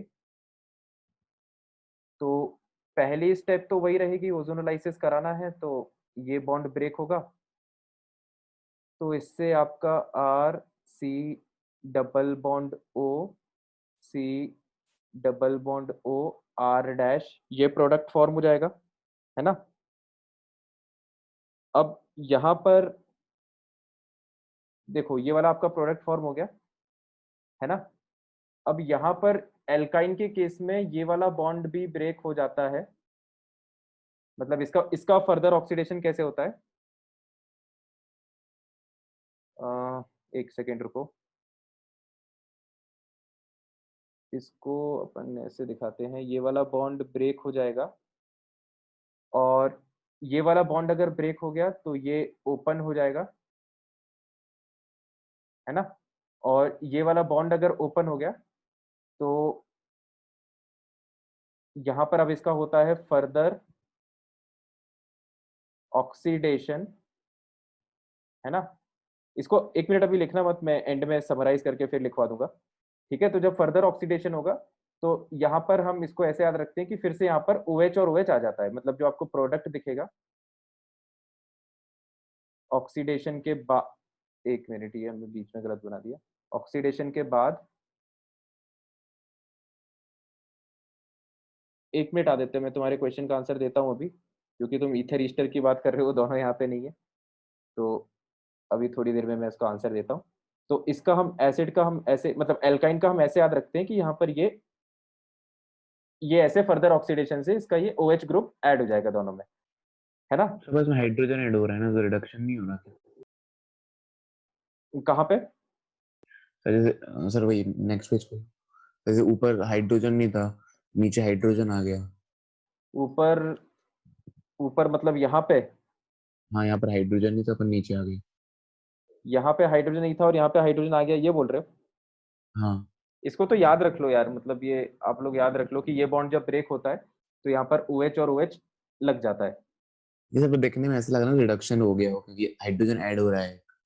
हाँ, लेकिन ऑक्सीजन भी ऐड हो गया है, तो वो बात भी गलत है कि इसको अपन रिडक्शन ही कहेंगे। तो रेडॉक्स कह दो। अरे तो इतना क्यों कहना है भाई? मतलब इन रिएक्शंस को ज्यादा दिल, इनके मैकेनिज्म को ज्यादा दिल पे मत लो, है ना? मैकेनिज्म रिलेटेड क्वेश्चंस अपन को नहीं आएंगे, अपन को सीधे बस रिएक्टेंट दिया रहेगा और अपन को प्रोडक्ट बनाना है, ठीक है? ये जो तुम मैकेनिज्म्स में जो तुम क्वेश्चन पूछ रहे हो ना, ये अपन जो 12th में जो चैप्टर्स पढ़ेंगे वहां पर बड़े बड़े मैकेनिज्म्स है जहां पर मैकेनिज्म के अंदर चेंज होता है, ठीक है? तो वहां पर अपन डिस्कस करेंगे, मतलब बेसिकली जो ऑर्गेनिक केमिस्ट्री है, मैं ये थोड़ा बता देता हूँ ताकि तुम बार बार परेशान ना हो। देखो, ऑर्गेनिक केमिस्ट्री में जो क्वेश्चंस आते हैं, ठीक है, 80% ऑर्गेनिक केमिस्ट्री के क्वेश्चंस इस पैटर्न के होते हैं जहां पर आपको 1 या 2 या 3 रिएक्टेंट्स छपे हुए होंगे पेपर पे, आपको एरो के ऊपर कुछ लिखा होगा, 4-5 रिएजेंट्स हो सकते हैं और उससे आपको प्रोडक्ट्स प्रिडिक्ट करने पड़ेंगे, है ना? फिर 4 ऑप्शंस होते हैं, उसमें फिर आपको प्रोडक्ट टिक करना पड़ता है कि कौन सा प्रोडक्ट सही है, ठीक है? 80% क्वेश्चंस ऐसे होते हैं। तो इस तरह के क्वेश्चंस, इसमें जो जो रिएक्शन बेस्ड क्वेश्चंस हैं, ये 2 टाइप के होते हैं। एक, मतलब इसमें 2 टाइप के क्वेश्चन आते हैं, एक जिसमें मैकेनिज्म रिलेटेड क्वेश्चन आएगा, है ना? और एक जिसमें मैकेनिज्म रिलेटेड क्वेश्चन, मतलब ये सेम चीज यहाँ पे लिख दो, मैकेनिज्म रिलेटेड क्वेश्चन नहीं आएगा, ठीक है? मैकेनिज्म रिलेटेड क्वेश्चन नहीं आएगा, बराबर वेटेज होता है और तीनों का बराबर वेटेज होता है ना? तो देखो, इसको आप इस तरह से भी समझ लो, अगर अपन मैथ्स या फिजिक्स के टर्म्स में बात करें तो कोई भी फॉर्मूला जो डिराइव होता है ना, कोई भी फॉर्मूला डिराइव जो होता है, जैसे फिजिक्स की अपन बात करें तो ये वाला फॉर्मूला, ये कुछ डेरिवेशन से डिराइव होता है। डेरिवेशन अपन करते हैं, उससे एक फॉर्मूला जनरेट हुआ, उसको फिर हम याद कर लेते हैं। तो ज्यादातर क्वेश्चंस जो है वो फॉर्मूला बेस्ड होते हैं, है ना? लेकिन कुछ क्वेश्चंस में वो डेरिवेशन में चेंज कर देते हैं, मतलब डेरिवेशन से पूछ लेते हैं क्वेश्चन। तो वहां पर अपन को डेरिवेशन भी पता होना चाहिए और फॉर्मूला भी पता होना चाहिए। सिमिलरली फिजिक्स और मैथ्स में कुछ टॉपिक्स आप ऐसे भी पढ़ोगे जहां पे कुछ फॉर्मूले आपको ऐसे बोले जाएंगे जिसमें आपको बोला जाएगा कि इसका डेरिवेशन मत समझो या मत याद रखो क्योंकि वो कॉम्प्लिकेटेड है या वो आपके सिलेबस के बाहर है, ठीक है? तो सेम टाइप की बात यहाँ पर है कि कुछ रिएक्शंस ऐसे हैं जिसका आपको मैकेनिज्म पूरा देखना पड़ेगा कि बॉन्ड कैसे ब्रेक हो रहा है, फिर कौन सा बॉन्ड फॉर्म हो रहा है, क्यों फॉर्म हो रहा है, अगर इसकी जगह वो चेंज कर देंगे तो क्या प्रोडक्ट में चेंज आएगा, है ना? और कुछ रिएक्शंस ऐसे होते हैं जिसमें आपको बस रिएक्टेंट दिया होगा, एरो के ऊपर कुछ लिखा होगा और वो बस आपसे प्रोडक्ट पूछेगा कि आप प्रोडक्ट, फाइनल प्रोडक्ट बना दो, क्या बन रहा है। बीच की स्टेप से हमें कोई मतलब नहीं है, आप तो फाइनल प्रोडक्ट बस बना दो क्या बन रहा है। ठीक है। तो उस टाइप की रिएक्शंस जहां पे अपन को सिर्फ फाइनल प्रोडक्ट से मतलब है, वहां पर अपन मैकेनिज्म में बहुत ज्यादा दिमाग नहीं लगाएंगे, है ना, क्योंकि दिमाग लगाना उसमें समझदारी की बात बहुत ज्यादा है नहीं। शीट में जो एज एफ शीट में जो एज एफ है वो करनी है क्या? एज एफ मतलब एडवांस वाला, वो जो एंड में होता है, उसका पूछ रहे हो क्या संकेत? सर वो रहता है, बहुत सारे क्वेश्चन रहते हैं, वो 20 में 30 मतलब पेपर टाइप रहता है, बहुत सारे हैं कर सकते हो, उधर। करना चाहो तो जितना पढ़ सकते हो पढ़ो, उसमें कोई दिक्कत नहीं है। सर एक्स्ट्रा पढ़ने डिस्कस में कर कोई होगी दिक्कत वो। नहीं है। डाउट पूछ लेना तुम अलग से, क्लास में तो नहीं डिस्कस हो पाएगी, यस है ना। हाँ मतलब आयुष ने बिल्कुल सही वर्ड यूज किया है, मतलब बेसिकली मतलब रट लो। मतलब देखो, अब रटना भी एकदम ऐसे अपन रट नहीं सकते, ऐसे रटना पॉसिबल नहीं हो पाता कि एकदम बस ये दिया है और अपन ने ये रट लिया, है ना। तो जहां जहां पे थोड़ा थोड़ा लॉजिकल एसोसिएशन पॉसिबल होता है, वहां पर अपन लॉजिकल एसोसिएशन बना लेते हैं ताकि अपन को रटने में आसानी हो। ठीक है। सर, इसमें रट एक्सेप्शन नहीं एक्सेप्शन कौन सा? है क्या इसमें कुछ? नहीं, इसमें कोई एक्सेप्शन नहीं है। देखो अब अपन वापस टॉपिक पे आते हैं, इधर उधर की बातें बहुत हो गई, है ना। इसको अब मैं हटा देता हूँ। तो इसलिए ऑर्गेनिक में इस तरह काफी रटने वाला पोर्शन आएगा, तो उसके लिए तैयार रहना, है ना। उसमें अपन को ऐसा ऑड सर नहीं एक लगना डाउट है। चाहिए कि मेरे को समझ में नहीं आया तो मैं इसको याद नहीं करूंगा। हाँ बोलो चंद्रभान। सर सबसे ज्यादा ऑक्सीडाइज्ड प्रोडक्ट जो आपने लिखवाया था सर, वो तो CO2 है ना? हाँ सबसे ज्यादा ऑक्सीडाइज प्रोडक्ट CO2 है, लेकिन CO2 कभी कभी बनता है, मतलब इतना ज्यादा ऑक्सीडेशन जनरली हो नहीं पाता। कुछ कुछ रिएक्शंस में वो बनेगा, तो वहां पे मैं बता दूंगा कि वो कब बनता है और उसको कैसे याद रखना है। ठीक है। यस। तो अब अपन आगे बढ़ते हैं, और ये अपना, तो ये अपना फर्दर ऑक्सीडेशन हो गया और इससे अपना ये बन गया, है ना। तो देखो एल्काइंस के केस में अपन क्या करेंगे, आप डबल बॉन्ड को ब्रेक करोगे। देखो अब मैं समराइज कर देता हूं, आपको याद कैसे रखना है उस चीज पे फोकस डालो। H2O2 आपको दिखेगा तो आपको ये याद आ जाएगा कि भाई ऑक्सीडेटिव ओजोलाइसिस कराना है। ठीक है। अब ऑक्सीडेटिव ओजोलाइसिस में केवल अगर डबल बॉन्ड है तो आप डबल बॉन्ड को खोल दोगे और यहाँ पे डबल बॉन्ड हो जाएगा। फिर जो हाइड्रोजन है वो क्योंकि डबल बॉन्डो से कनेक्टेड है, तो आप इस हाइड्रोजन को OH में कन्वर्ट कर दोगे, है ना। ये अपना बन गया प्रोडक्ट। जब आप एल्काइन की बात करोगे, फिर से आपने डबल बॉन्ड को ब्रेक किया, तो और डबल बॉन्डो जोड़ दिया, है ना। अब बचा सिंगल बॉन्ड। ठीक है।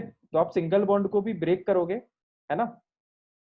इसमें और इसमें ये फर्क होता है रिडक्टिव ओजोनोलाइसिस में, कि रिडक्टिव ओजोनोलाइसिस में एल्काइंस की बात कर रहे हैं अपन, है ना। ध्यान से सुनना।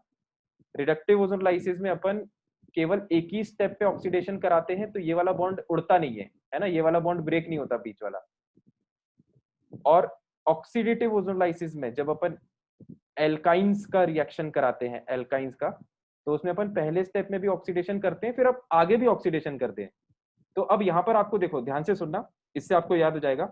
इसका अपन को करना है आगे ऑक्सीडेशन। अब प्रॉब्लम ये है कि कार्बन से हाइड्रोजन तो जुड़ा हुआ है नहीं। ठीक है। अब हाइड्रोजन अगर जुड़ा हुआ होता तो आप उसको OH बना देते। अब यहाँ पे हाइड्रोजन तो जुड़ा हुआ है नहीं, तो अब आप क्या करोगे, इस बॉन्ड को ब्रेक कर दोगे, तो ये ऐसे सिंगल बॉन्ड ओपन हो जाएंगे। फिर यहाँ पर आप OH और OH जोड़ दो। ठीक है। तो याद आ गया, मतलब याद रहेगा कंपैरिजन क्या है। जब O3ZnH2O यूज करोगे तो प्रोडक्ट यहां तक बनाना है, जब O3H2O2 यूज करोगे तो एक स्टेप आगे ये वाला प्रोडक्ट बनाना है। यस ठीक है। तो यस इस तरह से आपको याद रख सकते हो। फाइनली आपको ये याद रखना है कि ये प्रोडक्ट बनेगा, है ना। Yes sir. तो ये हो गया ऑक्सीडेटिव ओजोनोलाइसिस। अब इसमें जो रिएजेंट्स हैं वो, इसमें तो ज्यादा वेरिएशन नहीं होता, या तो O3H2O2 यूज होगा, है ना, और एक दूसरा सेट हो सकता है, या फिर आपको O3H2O लिखा होगा, है ना, O3 और सिंपली H2O। तो फिर आप ऑक्सीडेटिव ओजोनोलाइसिस कराओगे। सर सेम ही है ना, वो जैसे रिडक्टिव में था, सेम किसमें, कौन सा सेम है? और वाले में O3H2O है जो। O3H2 रेडन इसमें, कहाँ था उसमें? इसमें H2O के साथ और कुछ कुछ भी था ना, जैसे जिंक था, ये था, ये था। इसमें वो नहीं है ना, ठीक सिंपली है बस H2O है। ठीक है। तो बात समझ में आ गई, थोड़ा थोड़ा मैकेनिज्म समझ में आ गया। अब देखो, अब अपन एग्जांपल्स करते हैं, उससे और क्लियर हो जाएगा।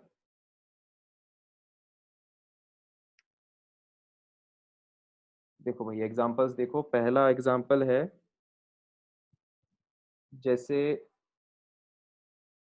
जैसे आपको R C double bond C R R, है ना, इसका आपको रिएक्शन करवा दिया O3ZnH2O से, राइट। तो Zn आ गया, मतलब रिडक्टिव ओजोनोलाइसिस, है ना, Zn आ गया मतलब रिडक्टिव ओजोनोलाइसिस। तो रिडक्टिव ओजोनोलाइसिस में बस अपन क्या करते हैं, इस बॉन्ड को ब्रेक करेंगे और यहाँ पर डबल बॉन्ड ओ चिपका देंगे। तो R C double bond O plus R C double bond O. सही है, इसमें कोई डाउट तो नहीं किसी को? No sir. और इसी में अगर आपको ऑक्सीडेटिव ओजोनोलाइसिस कराना है, जैसे क्वेश्चन ये होता अगर O3H2O2, ठीक है, तो अब आप ऑक्सीडेटिव ओजोनोलाइसिस कराओगे तो पहले तो प्रोडक्ट ये बनेगा, है ना, पहले प्रोडक्ट ये बनेगा, सही है। उसके बाद देखो और आपको क्या करना है इसमें, इसको अब मैं बता देता हूँ पूरा। देखो ये जो पहला प्रोडक्ट आपका बना RCO, इस कार्बन से एक हाइड्रोजन भी जुड़ा हुआ है, और ये दूसरा प्रोडक्ट भी अपन बना देते हैं कीटोन।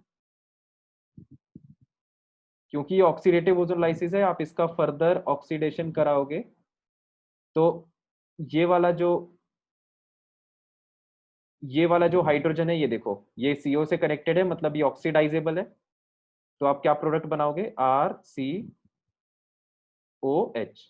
ठीक है। इस वाले कार्बन से कोई भी हाइड्रोजन कनेक्टेड नहीं है, तो ये ऐसे का ऐसा ही पड़ा रहेगा, है ना। तो ये आपके हो जाएंगे फाइनल प्रोडक्ट्स। कोई समस्या तो नहीं इसमें किसी को? सर जो हाँ संकेत बोलो, चंद्रभान बोलो। सर जो आर है सर, अगर वो मतलब उस पे हाइड्रोजन हुए तो सर वो ऑक्सीडाइज नहीं होंगे क्या? वो ऑक्सीडाइज नहीं होंगे, इसलिए अपन ने इसको क्लियर कट यहाँ पे लिखा है कि आपको उस हाइड्रोजन पे ध्यान देना है जो डायरेक्टली कनेक्टेड है C डबल बॉन्ड O से, है ना। Yes sir. बाकी बोलो। सर मतलब वो H की जगह OH होता कहाँ पे? यहाँ पे? Yes sir. तो और अच्छी बात है, मतलब यहाँ ये तो प्रोडक्ट अपन ने बनाया है ना, तो यस यहाँ पे मतलब अल्टीमेटली अपन को बनाना तो वही है, ठीक है। अब आप डायरेक्ट ही एक ही स्टेप में अगर आप सोच के बना पा रहे हो तो बहुत अच्छी बात है। फिर मैं तो पूरा स्टेप वाइज स्टेप बता रहा हूँ, अगर कोई डायरेक्ट प्रोडक्ट बना रहा है तो वो तो बहुत अच्छी बात है, अपन को तो एक क्वेश्चन में डायरेक्ट प्रोडक्ट ही टिक करना है ना, मतलब Yes. फाइनल प्रोडक्ट्स ही होंगे, जो आप आंसर टिक करोगे वो ये होगा, ठीक है। समझ में आ गया ये? इसमें और कोई डाउट तो नहीं है इस एग्जांपल में? तो हम दूसरा एग्जांपल देखते हैं। देखो और दूसरा एग्जांपल जो है,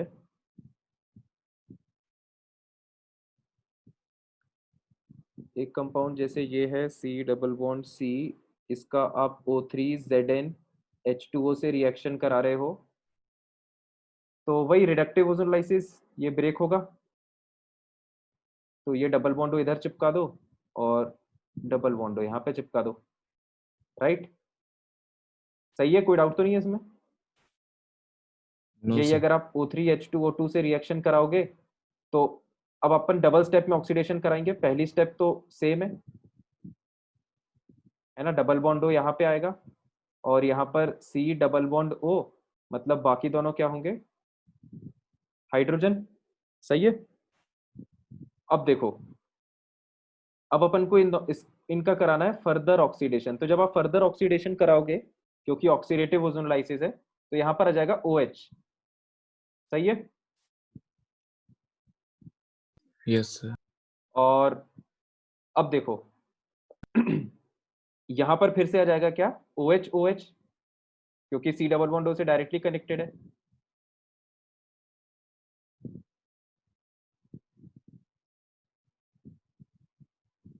सही है। अब देखो यहाँ पर आपको एक बात ध्यान रखना है कि ये जो है एक कार्बन पर जब 2 OH आते हैं तो वो अनस्टेबल होते हैं, है ना, तो वो डिहाइड्रेट हो जाते हैं। मैं इस लाइन को लिखवा देता हूं।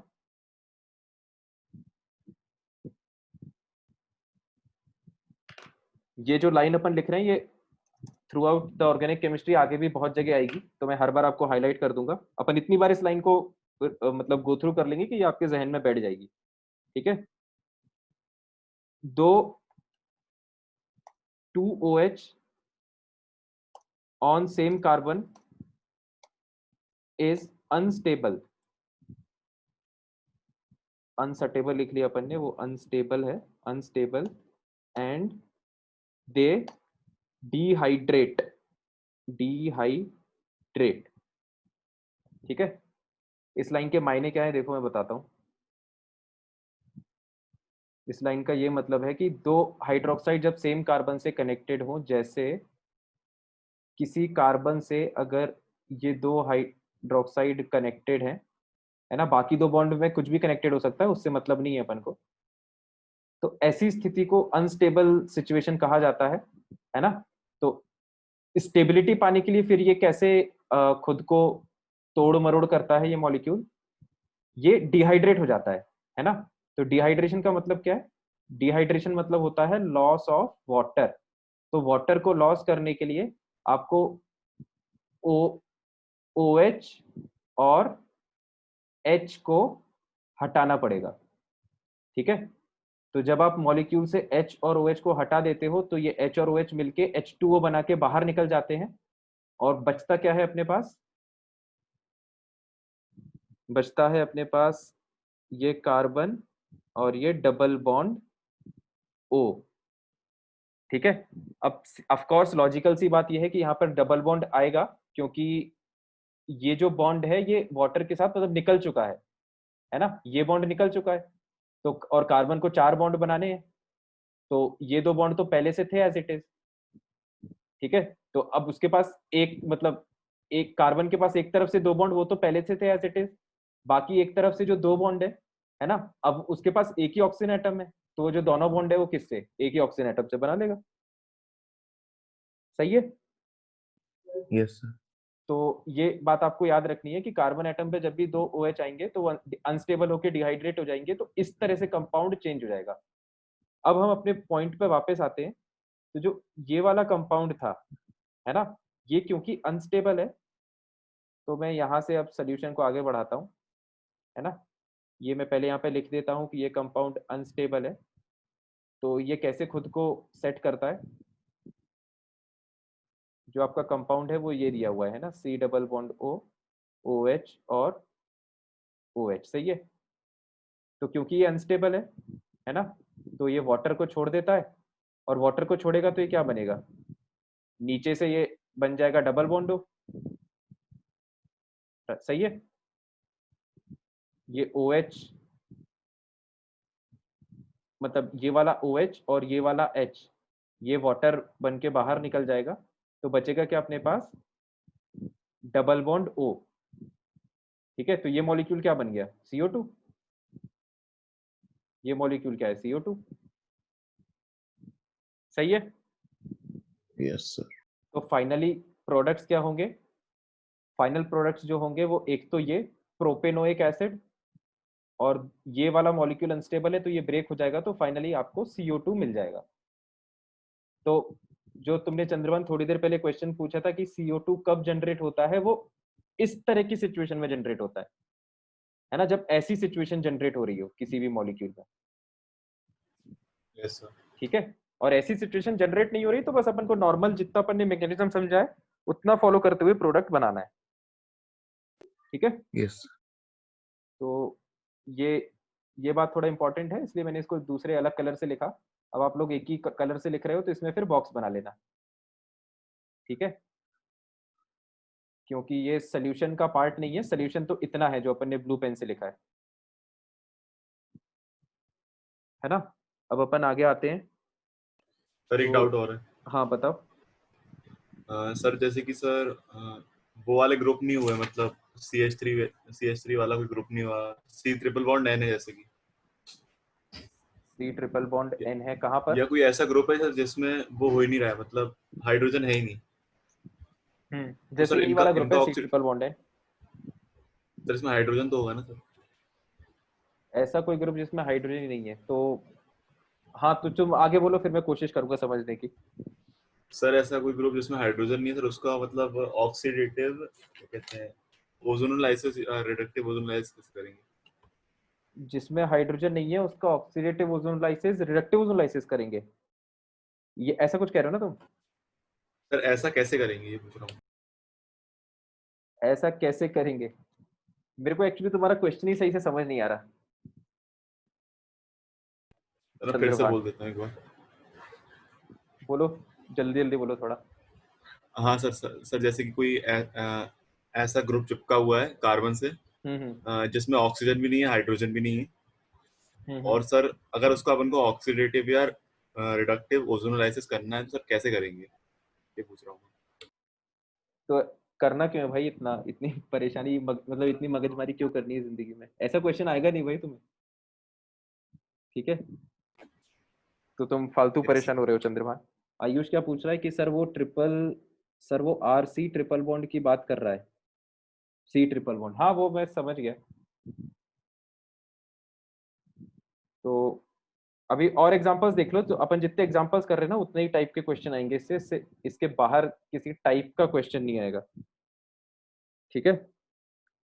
तो तुम लोग परेशान मत हो, परेशान होने की आवश्यकता है नहीं। और एग्जांपल देखो भाई, ये कौन सा किया था अभी अपन ने? उसमें तो ऑक्सीजन है ना, किसमें ऑक्सीजन है संकेत?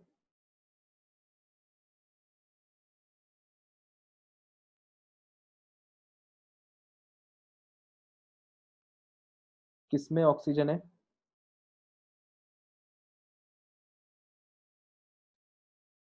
COO में। हाँ तो क्या कहना चाह रहे हो, ऑक्सीजन है तो? अरे ठीक है, अब तुम लोग यार अब इस टॉपिक में और डाउट मत पूछो, क्योंकि तुम लोग आड़े टेढ़े डाउट पूछ रहे हो बिना फालतू के, जिनका कोई सेंस है नहीं।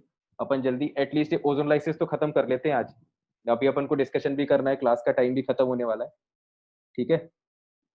तो अपन ने वैसे ही इस टॉपिक में काफी टाइम ले लिया है, अपन अब इसमें और डाउट्स तुम लोग मत पूछो, क्योंकि अपन ने सारे पोटेंशियल पॉइंट्स कवर कर लिए हैं, इसके बाहर तुम्हें नहीं आएगा, है ना?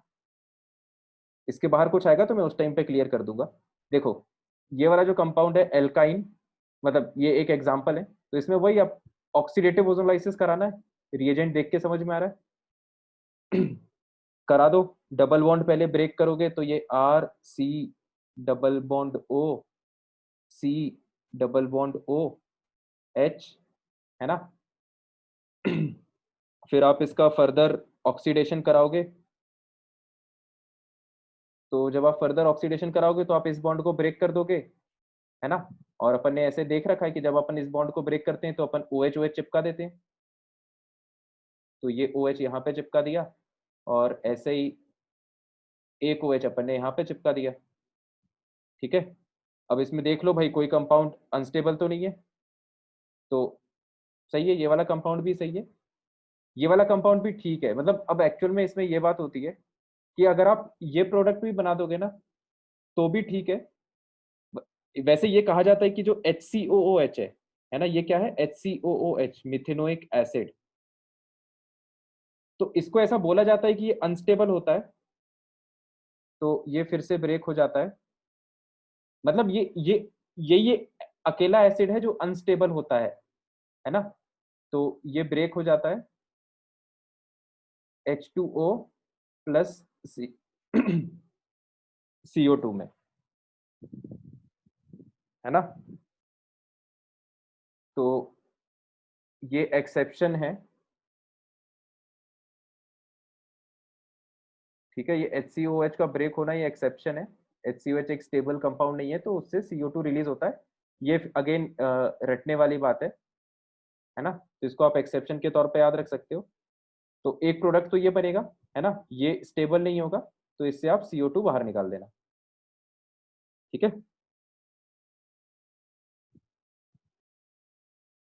बाकी इसमें और कोई क्वेश्चन ठीक है, बाकी क्वेश्चन तो तुमसे बन जाएंगे, एक दो केस और देख लेते हैं, थोड़ा साइक्लिक वाले केसेस देख लेते हैं अपन। देखो होमवर्क कहाँ भाई, अभी तो काफी टाइम बचा है।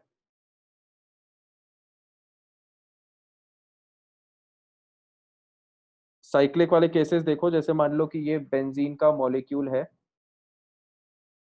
सिंपल है ये भी, है ना। ये बेंजीन का मॉलिक्यूल है, जैसे आपको रिएजेंट्स मान लो दिए हैं O3Zn, ठीक है। तो आप ये वही ओजोन रिडक्टिव ओजोनोलाइसिस कराना है ना। तो डबल बॉन्ड जहां जहां पर आए उसको ब्रेक कर दो, और ब्रेक करके क्या लगा दोगे, C डबल बॉन्ड O। तो ये आ जाएगा यहाँ पर C डबल बॉन्ड O, और यहाँ पर आ जाएगा C डबल बॉन्ड O, है ना। सिमिलरली मॉलिक्यूल को ध्यान से देखते रहना, C डबल बॉन्ड O, और यहाँ पर C डबल बॉन्ड O, और ऐसे ही एक प्रोडक्ट यहाँ से बनेगा नीचे से C डबल बॉन्ड O, और ये यहाँ से C डबल बॉन्ड O, ठीक है। तो अब आप जब ध्यान से देखोगे तो आपको दिखेगा कि ये तीनों प्रोडक्ट सेम ही है, बस घुमा घुमा के लिखे हुए हैं। तो इनको आप शॉर्ट में लिख सकते हो, this is actually 3 times, this is actually 3 times इस तरह से दिस प्रोडक्ट, है ना। ठीक है, सही है, कोई डाउट तो नहीं है इसमें? सर डाउट बोलो। सर, ये तो एरोमेटिक कंपाउंड है ना, सर टूट कैसे गया? हाँ, ये तुमने सही सवाल पूछा, ये एरोमेटिक कंपाउंड है। इसमें लिख लेना कि ये हीट करने पे ब्रेक होता है, हाई टेम्परेचर पे, है ना। इसके साथ जब हीट का सिंबल होगा तब ये ब्रेक हो पाएगा, ठीक है। ये बात थोड़ी इंपॉर्टेंट है, ठीक है।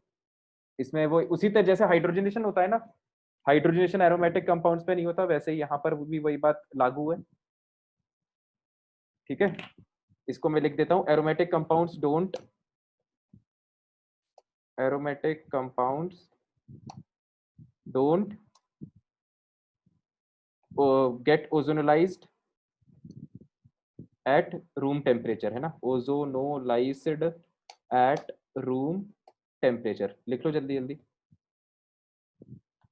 इसमें क्या पूछना है संकेत, तुम पूछो, डाउट क्या है इसमें? इसमें वही नॉर्मली ब्रेक ही तो करना है, इसको ब्रेक करोगे, प्रोडक्ट इसके कैसे बने भाई, इसको ध्यान से देखो। अगर आप इसको आप ब्रेक करोगे तो इस कार्बन पे डबल बॉन्ड हो जाएगा, और इस कार्बन पे डबल बॉन्ड हो जाएगा। देखो इस ये आ गया डबल बॉन्ड हो इस कार्बन पे, और इस कार्बन पे आ गया डबल बॉन्ड हो, है ना। यहां से आप ब्रेक करोगे तो इस कार्बन पे डबल बॉन्ड ओ जुड़ जाएगा, इस कार्बन पे डबल बॉन्ड ओ जुड़ जाएगा। ये देखो इस कार्बन पे डबल बॉन्ड ओ, नंबरिंग कर लो ना, नंबरिंग कर लो, उससे क्लियर हो जाएगा। जिस जिसको भी डाउट हो रहा है ना, आप कार्बन की नंबरिंग कर लो, कार्बन नंबर 1 2 3 4 5 6। तो ये देखो ये है 6th कार्बन, ये है 5th कार्बन, ये है 1st कार्बन, ये है 2nd कार्बन, ये है 3rd कार्बन, ये है 4th कार्बन। इसमें क्या डाउट है संकेत, बताओ, आसान तो है ये, थोड़ा इमेजिनेशन चाहिए बस, ठीक है। तो नंबरिंग कर लो, नंबरिंग से और अच्छे से समझ में आ जाएगा, है ना। बाकी ये बात सही है ना। अगर हीट हीट किया है तो इसमें प्रोडक्ट बनेगा। और एक और एग्जांपल लिख लो लास्ट में,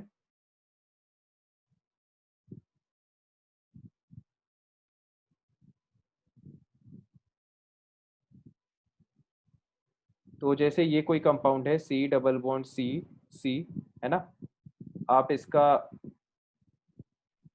O3Zn H2O, है ना, रिडक्टिव ओजोनोलाइसिस, मतलब एक रिडक्टिव ओजोनोलाइसिस इसका करा दो, या फिर से रिडक्टिव ओजोनोलाइसिस कराओ O3Zn H2O साथ में हीट करते हुए, ठीक है। तो जब आप हीट नहीं कर रहे हो तो ये वाले ओजोनोलाइज नहीं होंगे, है ना, सिर्फ ये वाले ओजोनोलाइज होंगे।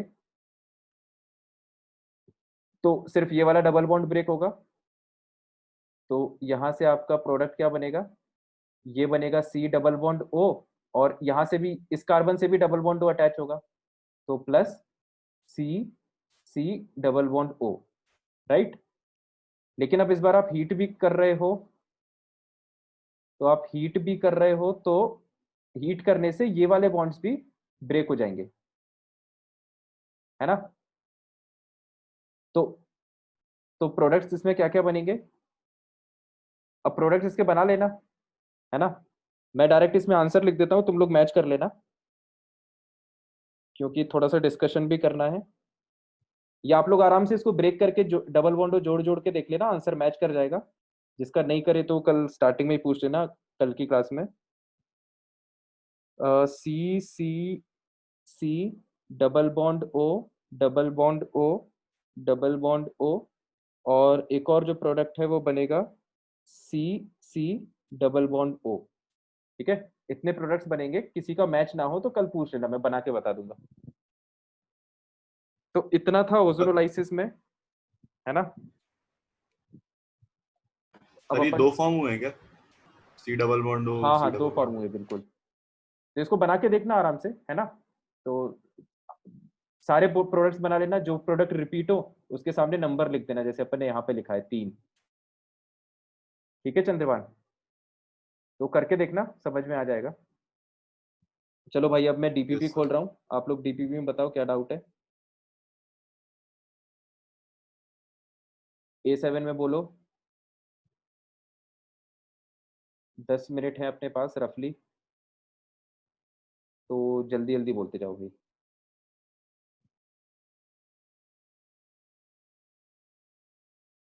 बोलो भाई, कोई तो कुछ बोलो। 8 और किया है तो ही बोलना, मतलब ऐसा नहीं कि सर क्वेश्चन 2। क्वेश्चन 2,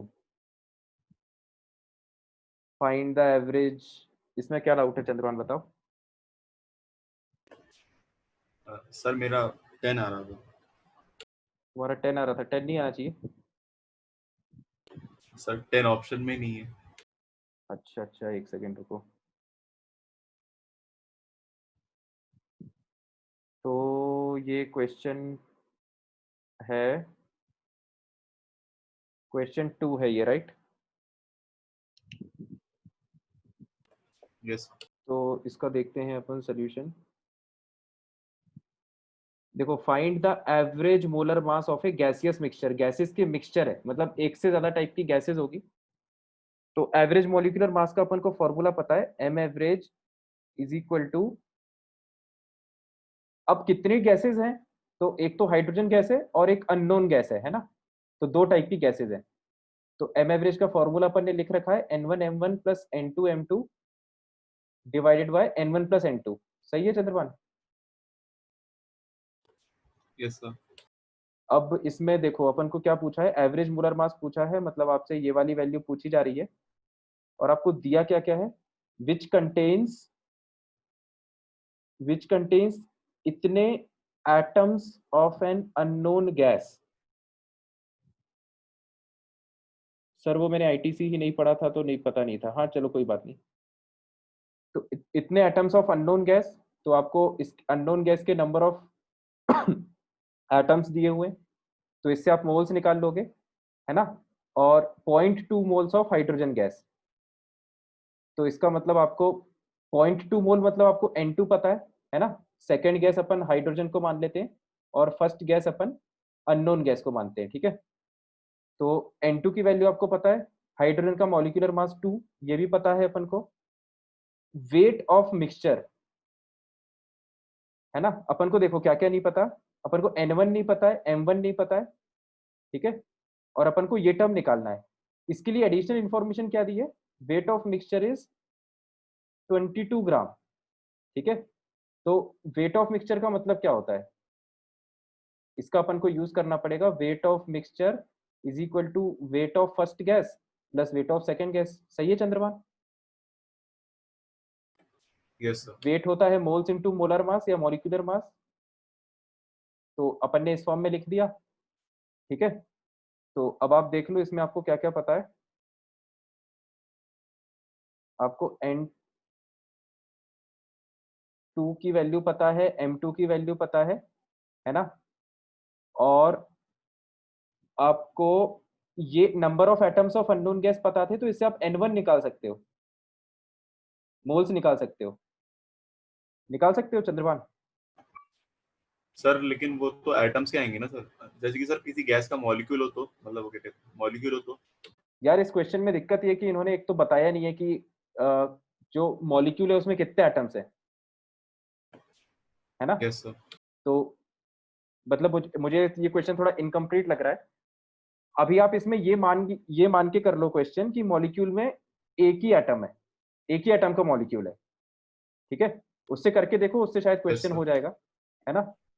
तो अभी जैसे आपको ये पता है कि एक मॉलिक्यूल में एक ही एटम है, तो number of moles is equal to number of particles, मतलब number of atoms by Avogadro's number, है ना? नंबर ऑफ एटम्स आपको दिए, एवोगैड्रोस नंबर दिए, मतलब n1 की वैल्यू आ गई, है ना?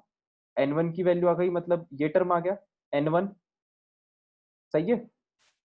तो यस सर। इस इक्वेशन से आप m1 निकाल लोगे,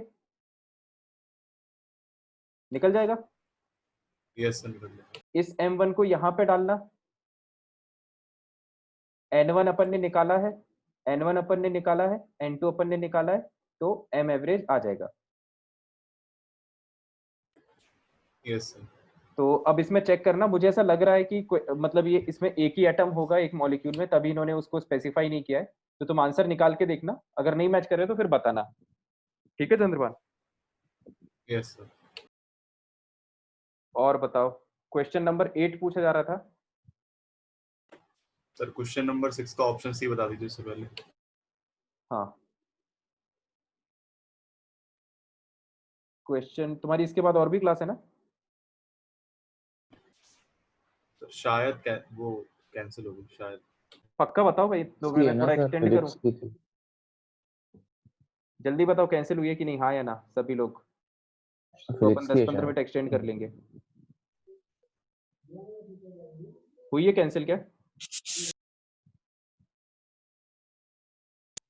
मैं ग्रुप ठीक है, चैट तुम में लोग कह था रहे हो अभी। कैंसिल हुई है, तो मैं मान रहा हूँ कि कैंसिल हुई है, तो अपन यस चलने सर, देंगे डिस्कशन अपना, है ना? मैसेज आया है क्या फिजिक्स वाले सर का? हाँ आया तो है। हाँ तो ठीक है, बढ़िया है, फिर अपन डिस्कशन थोड़ा आराम से कर लेंगे। ये बताओ, क्वेश्चन नंबर 6 में किस में डाउट था Chandrabhan? C option. C option में। मोमेंटम कैसे निकालेंगे? A wavelength of 400 nanometre of electromagnetic radiation, आपको वेवलेंथ दी हुई है, corresponds to momentum of photon. Photon का मोमेंटम मतलब lambda is equal to H upon M V, इसमें ये मोमेंटम होता है। ऐसे ही निकालोगे यार, और क्या? सर मास तो पता नहीं होता ना उसका, फोटोन का सर। तो इसलिए उसने मास पूछा नहीं है ना, इसलिए उसने सीधे मोमेंटम पूछा है। P is equal to mv से निकाल दिया था मैंने। हाँ मतलब ये वाला टर्म निकालना है अपन को, एम वी। तो वेवलेंथ दिया है, एच दिया है। हाँ आयुष, विपुल वाले जिन्होंने अटेम्प्ट नहीं किया वो लीव कर सकते हैं, कोई दिक्कत नहीं है। तुम लोग लीव इसलिए मत करो, अपन सेक्शन ही डिस्कस करेंगे ना अभी डीपीपी के बाद, है ना? तो थोड़ी देर रुक जाओ। ये समझ में आ गया चंद्रभान? Yes sir. आंसर निकाल के देखना, फिर ना मैच करे तो दोबारा पूछ लेना, ठीक है? यस। और बताओ, 8th क्वेश्चन पूछा जा रहा था क्या? जल्दी जल्दी बोलते हो भाई थोड़ा। 8th ही पूछ रहे थे ना संकेत? 8th में क्या डाउट है बताओ?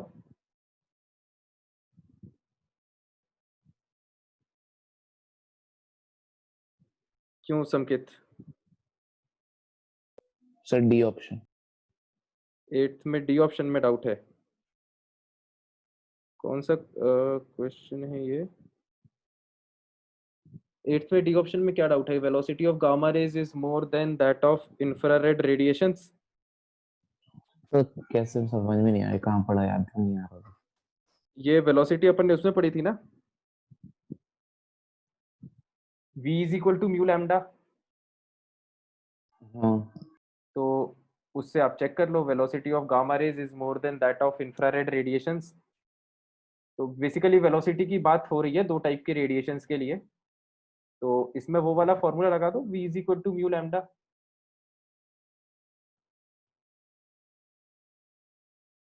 है ना? वो अपन ने रेडिएशन का फॉर्मूला पढ़ा था ना, c is equal to mu lambda. तो वैसे तो ऐसा माना जाता है कि जितने भी ये रेडिएशंस हैं वो सब लगभग स्पीड ऑफ लाइट से ट्रेवल करते हैं, है ना?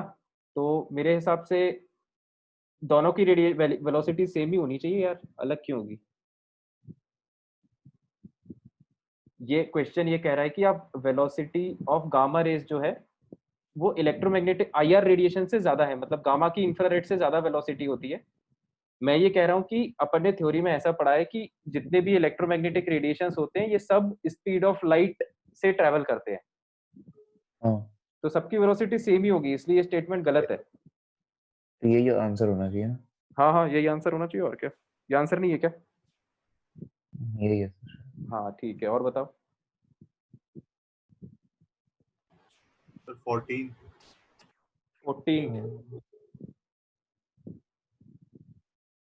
14th में, हाँ बताओ, इसे क्या नाम है, चंद्रभान, इसमें क्या डाउट है?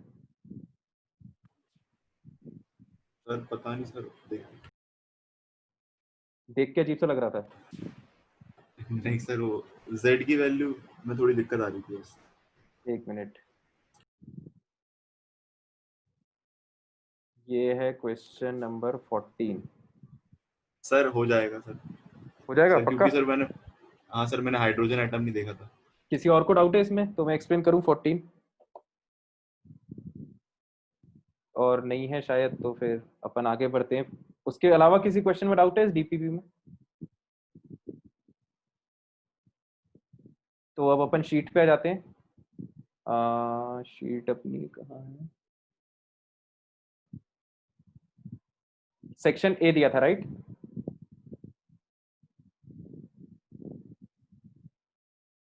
किसी की अगर क्लास हो तो, मतलब जेबी वालों के लिए मैं कह रहा हूँ, अगर तुम लोग की क्लास हो तो तुम लोग लीव कर देना, मैं वो रिकॉर्डिंग देख लेना फिर भले ही, है ना? क्लास के बाद डाउट पूछ लेना। जेबी वालों, तुम्हारी क्लास है क्या वैसे अभी?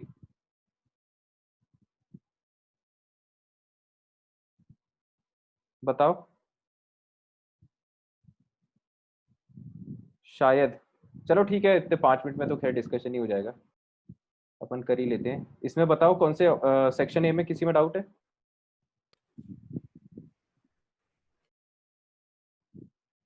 पांच क्वेश्चन, ये जो 4 क्वेश्चन दिख रहे हैं सेक्शन ए के, इसमें डाउट है क्या किसी में, किसी को?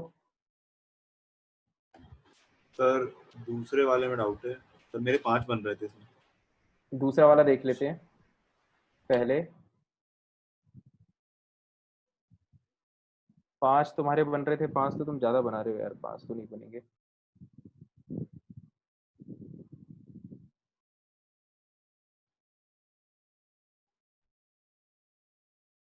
ये कौन सा क्वेश्चन है?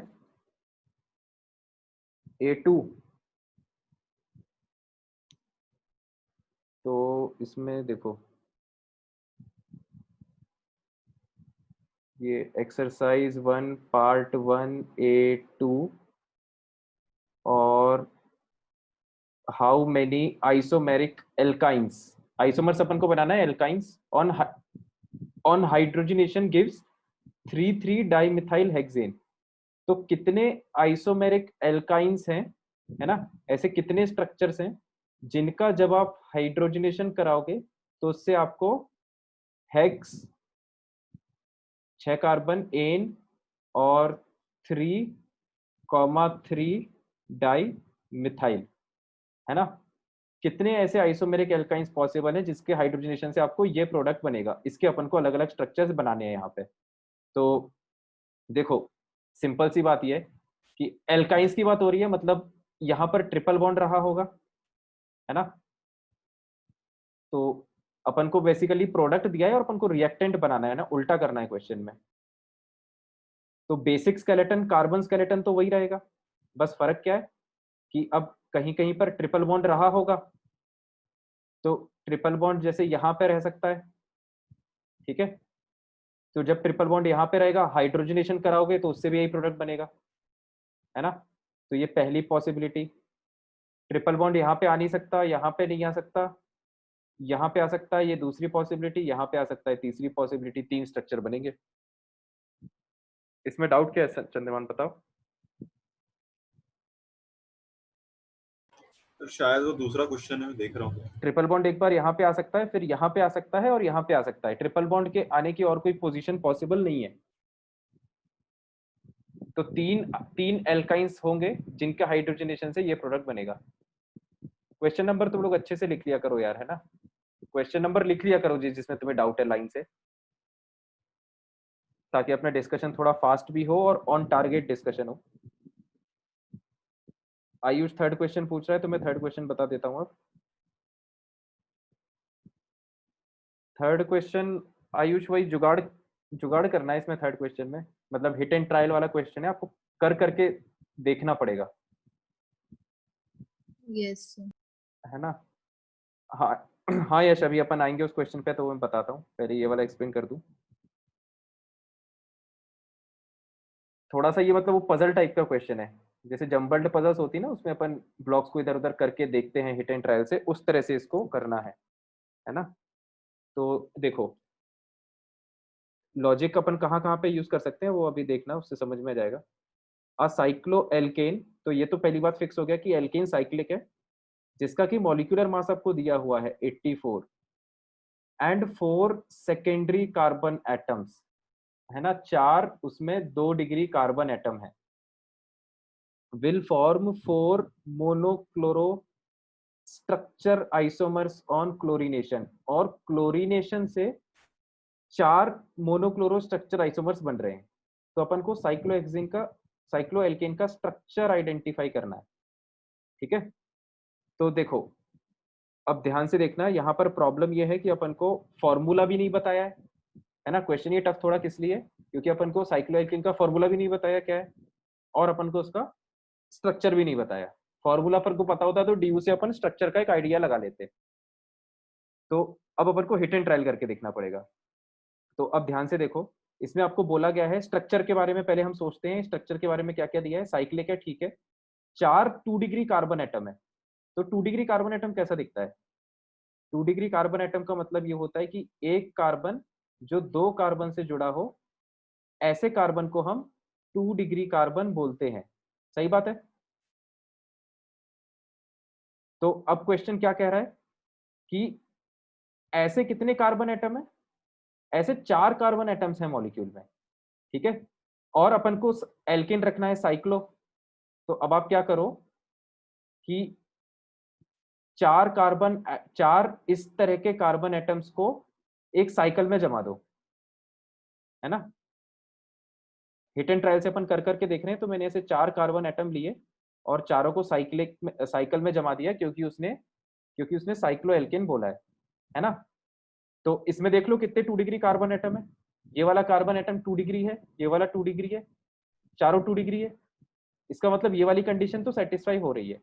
अब मैं दूसरी कंडीशन ये चेक करूंगा कि इसका मॉलिक्यूलर मास 84 आ रहा है कि नहीं, है ना? तो इसकी वैलेंसीज कंप्लीट करो। इस कार्बन ने 2 बॉन्ड बनाए हैं, मतलब 2 बॉन्ड हाइड्रोजन से होंगे। ठीक है, तो ऐसे ही इसमें कितने 4 hydrogen, sorry total 8 hydrogen atoms होंगे। आप जब इसका मॉलिक्यूलर मास निकालोगे तो कितना आएगा? 12 4 48 प्लस 8 56। ठीक है, इसका मतलब ये जो मॉलिक्यूल है ना, ये वाला मॉलिक्यूल मॉलिक्यूलर मास वाली कंडीशन को सेटिस्फाई नहीं कर रहा है। तो फिर हमको दूसरी कंडीशन, दूसरे टाइप का मॉलिक्यूल सोचना पड़ेगा, है ना? अब देखो मैंने ये देखा कि अभी जो मैंने मॉलिक्यूल बनाया है उसका मॉलिक्यूलर मास आ रहा है कम, 56, मतलब कम आ रहा है। क्वेश्चन में दिया है ज्यादा, मतलब जो एक्चुअल मॉलिक्यूल है वो ज्यादा भारी है, मतलब उसमें नंबर ऑफ एटम्स ज्यादा होंगे, मतलब वो मॉलिक्यूल ज्यादा बड़ा होगा। तो अब मेरे को बड़ा मॉलिक्यूल सोचना पड़ेगा, है ना? तो अब मैं बड़ा मॉलिक्यूल सोचूंगा, इस बात को ध्यान में रखते हुए कि उसमें 4 2 डिग्री कार्बन एटम्स हों। तो मैं अगले पेज पे आता हूँ, देखो। ठीक है, तो बड़ा मॉलिक्यूल अपन सोचते हैं, तो बड़ा मॉलिक्यूल क्या होगा? देखो इसी मॉलिक्यूल पे अगर आप एक कार्बन जोड़ दोगे तो ये मॉलिक्यूल बड़ा हो गया। अब लेकिन यहाँ पे प्रॉब्लम ये है कि number of 2 degree carbon atoms कितने हैं? 1 2 3, है ना? तो इसमें ये वाली कंडीशन वॉयलेट हो रही है, ये वाली कंडीशन सही नहीं बैठ रही। 4 2 डिग्री कार्बन नहीं है इस क्वेश्चन में, यहाँ पे 3 ही 2 डिग्री कार्बन है। ठीक है आयुष, तो इसका मतलब ये वाला स्ट्रक्चर भी गलत है,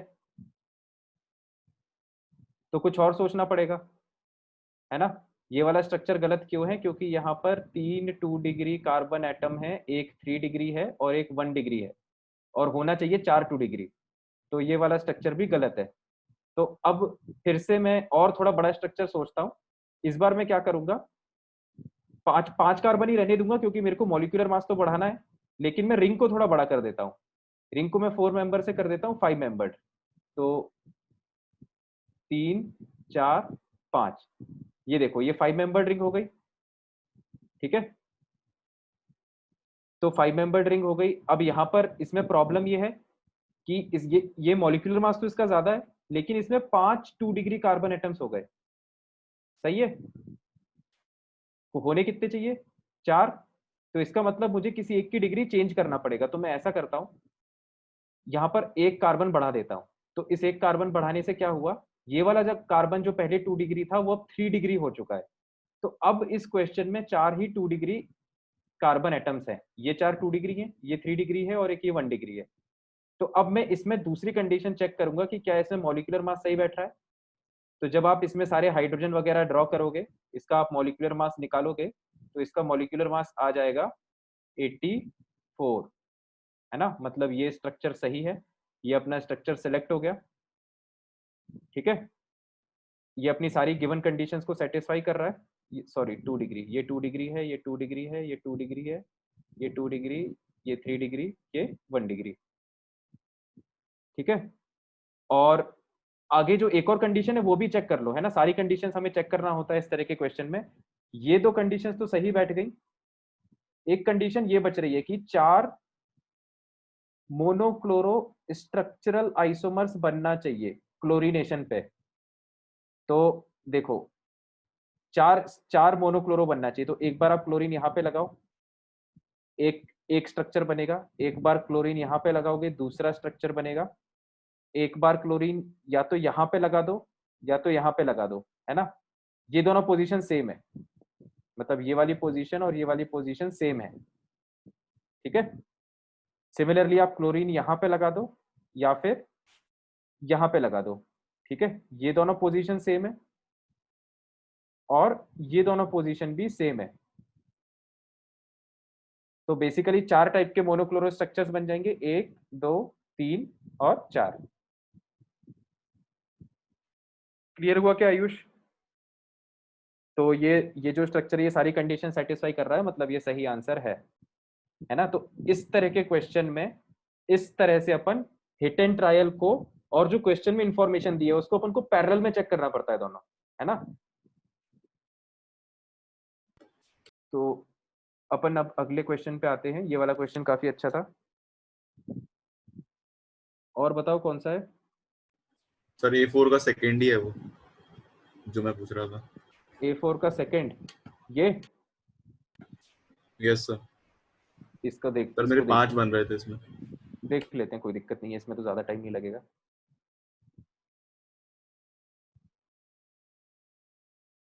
तो अब हम डिस्कस कर रहे हैं A4 का सेकंड, है ना। तो एक सेकंड, हाँ। तो जो क्वेश्चन आपको दिया हुआ है, 1 मिनट में क्वेश्चन देख लेता हूँ पहले। इसमें आपको ये स्ट्रक्चर दिया हुआ है, ऐसा ऐसा और ऐसा, और इसकी रिएक्शन कराई जा रही है Cl2H म्यू से। और आपसे बोला जा रहा है right the monochloro structural isomers. कितने मोनोक्लोरो स्ट्रक्चरल आइसोमर्स बनेंगे? तो एक क्लोरीन लगा लगा के देखना है। एक बार क्लोरीन यहाँ पे लग जाएगा या फिर यहाँ पे लग जाएगा, दोनों का कार्बन सेम है ना। या तो फिर एक बार क्लोरीन यहाँ पे लग सकता है या फिर यहाँ पे लग सकता है, ये दोनों पोजीशन सेम टाइप की है ना। क्लोरीन यहाँ पे लग सकता है, यहाँ पे लग सकता है, ये तो पहले टाइप की पोजीशन है ना। ये दोनों पोजीशन सेम ही है ना। फिर एक बार क्लोरीन यहाँ पे लग सकता है, ये तीसरे टाइप की पोजीशन हो जाएगी। एक बार क्लोरीन यहाँ पे लग सकता है, ये चौथे टाइप की पोजीशन हो जाएगी। ये 4 बनेंगे चंद्रभान। Yes sir. सर मैंने वो मुझे जो आपने दोनों 1-1 बनाए सर, मैंने उनको अलग से हाँ कंसीडर कर दिया था। ठीक है, कोई दिक्कत नहीं है, इसको ध्यान से देख लो, कोई दिक्कत नहीं है। तो इस तरह के क्वेश्चन सिंपल रहते हैं, बस थोड़ा सा अगर आप डायग्राम सही से बना लो ना तो क्वेश्चन आसान हो जाता है। जैसे इसको आप ऐसे बना लो, देखो उसी मॉलिक्यूल को मैंने ऐसे बना दिया, है ना। ध्यान से देखोगे तो ये मॉलिक्यूल और ये मॉलिक्यूल सेम है, तो इसमें इसमें देख के समझ में आता है ये दोनों कार्बन और ये दोनों कार्बन सेम है, और ये कार्बन अलग है, ये वाला कार्बन अलग है, ये दोनों कार्बन सेम है। ठीक है। Yes sir. तो इस तरह के कंपाउंड्स में अगर कंफ्यूजन हो तो ऐसा स्ट्रक्चर बना लिया करो, है ना। तो वो विथ प्रैक्टिस आ जाएगा, कोई दिक्कत नहीं है। अब अपन आते हैं पार्ट 2 पे।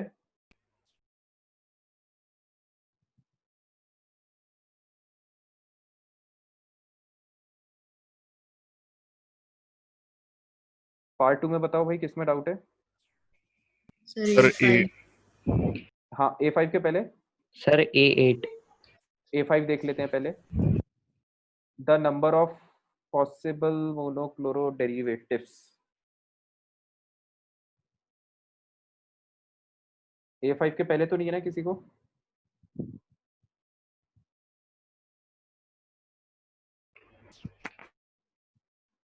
A5 में किसको, बाकी तुम्हें डाउट है क्या। yes, मुझे भी sir. है। हाँ कोई दिक्कत नहीं है, देख लेते हैं। ये है ऑब्जेक्टिव का A5।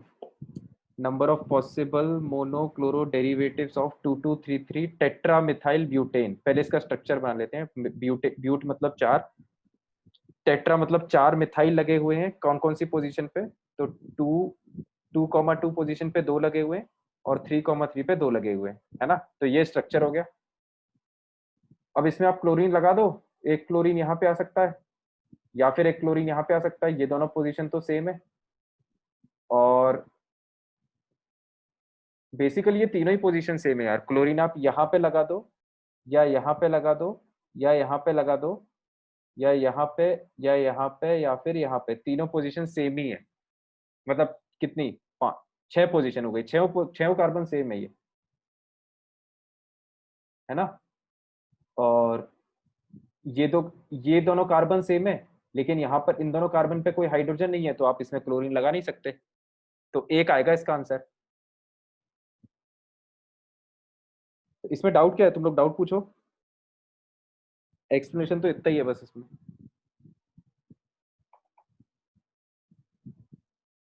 पूछो पूछो कोई डाउट बताओ जल्दी।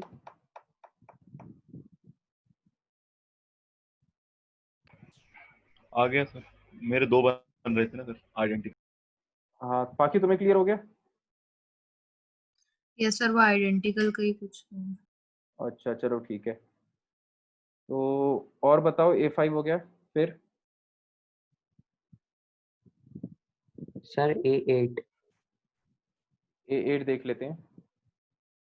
How many products are formed by monochlorination of given compound. इसमें भी वही है, उसी टाइप का क्वेश्चन है। आपको इस तरह के क्वेश्चन में सेम टाइप के कार्बन देखना होता है बस, है ना। उसी को थोड़ा सा ध्यान से देखना पड़ता है। तो ये है क्वेश्चन नंबर A8।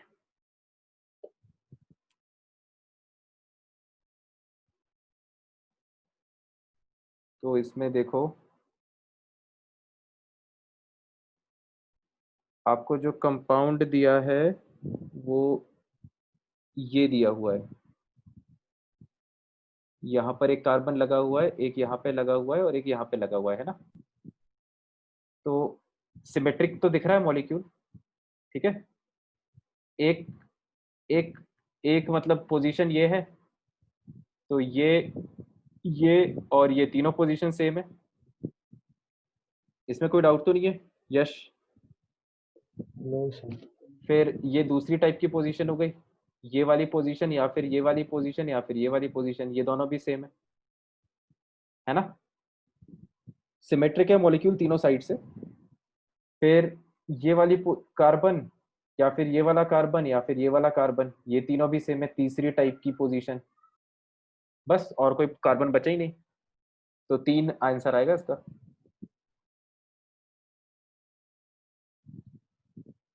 क्लियर हुआ या इसमें डाउट क्या है, डाउट पूछो थोड़ा स्पेसिफिकली, तो मैं और सही से बताता हूँ।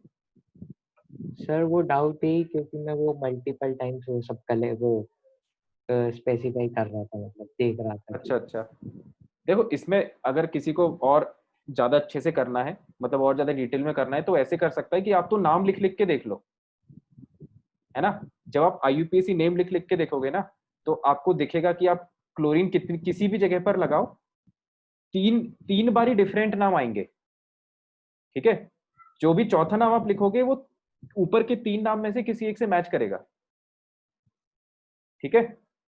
तो ऐसे भी आप लोग आइडेंटिफाई कर सकते हो कि कितने डिफरेंट स्ट्रक्चर्स बन रहे हैं। अगर 2 कंपाउंड के स्ट्रक्चर डिफरेंट है मतलब उनका नाम डिफरेंट है, अगर 2 कंपाउंड का नाम सेम आ रहा है मतलब उनके स्ट्रक्चर सेम है, मतलब वो सेम ही कंपाउंड है, ठीक है। ठीक है यश, तो इस तरह से चेक कर सकते हो। क्लियर हुआ? Yes sir. किसी और को कोई डाउट है शीट में? सर एक बार वो A7 का क्वेश्चन समझा दीजिए। हाँ मैं बिल्कुल बता देता हूँ, 1 मिनट रुको। A7 का क्वेश्चन शीट दिख रही है ना? Yes sir. यस तो A7 देखो, which of the following compound will give 4 monochloro products on monochlorination? इसमें तो वही तो लैंग्वेज है, बाकी इसमें मैं अलग, इसमें क्या बताऊं मैं, अलग तो कुछ है नहीं। मतलब 4 मोनोक्लोरो प्रोडक्ट्स बताने हैं, मतलब अपन को ये बताना है कि ये जो 4 ऑप्शंस है इनमें से ऐसा कौन सा ऑप्शन सही है जिसमें 4 मोनोक्लोरो प्रोडक्ट्स बनेंगे। समझ रही हो ना? जैसे इस क्वेश्चन में 3 मोनोक्लोरो प्रोडक्ट्स बन रहे थे, वैसे ही हर ऑप्शन में कुछ नंबर ऑफ मोनोक्लोरो प्रोडक्ट्स बनेंगे। अपन को वो ऑप्शन चूज करना है जिसमें 4 मोनोक्लोरो प्रोडक्ट्स बन रहे हैं। यस तो आपको हर ऑप्शन में actually number of monochloro products calculate करना है और 4 वाला आंसर टिक करना है, ठीक है। बाकी किसी और को कोई डाउट किसी और क्वेश्चन में? नो चलो ठीक है, तो फिर आज की क्लास अपन समाप्त समझते हैं और अपन मिलते हैं नेक्स्ट क्लास में। Good bye till then, welcome Thank you, everyone sir. In Thank you, advance. sir. Thank you, sir.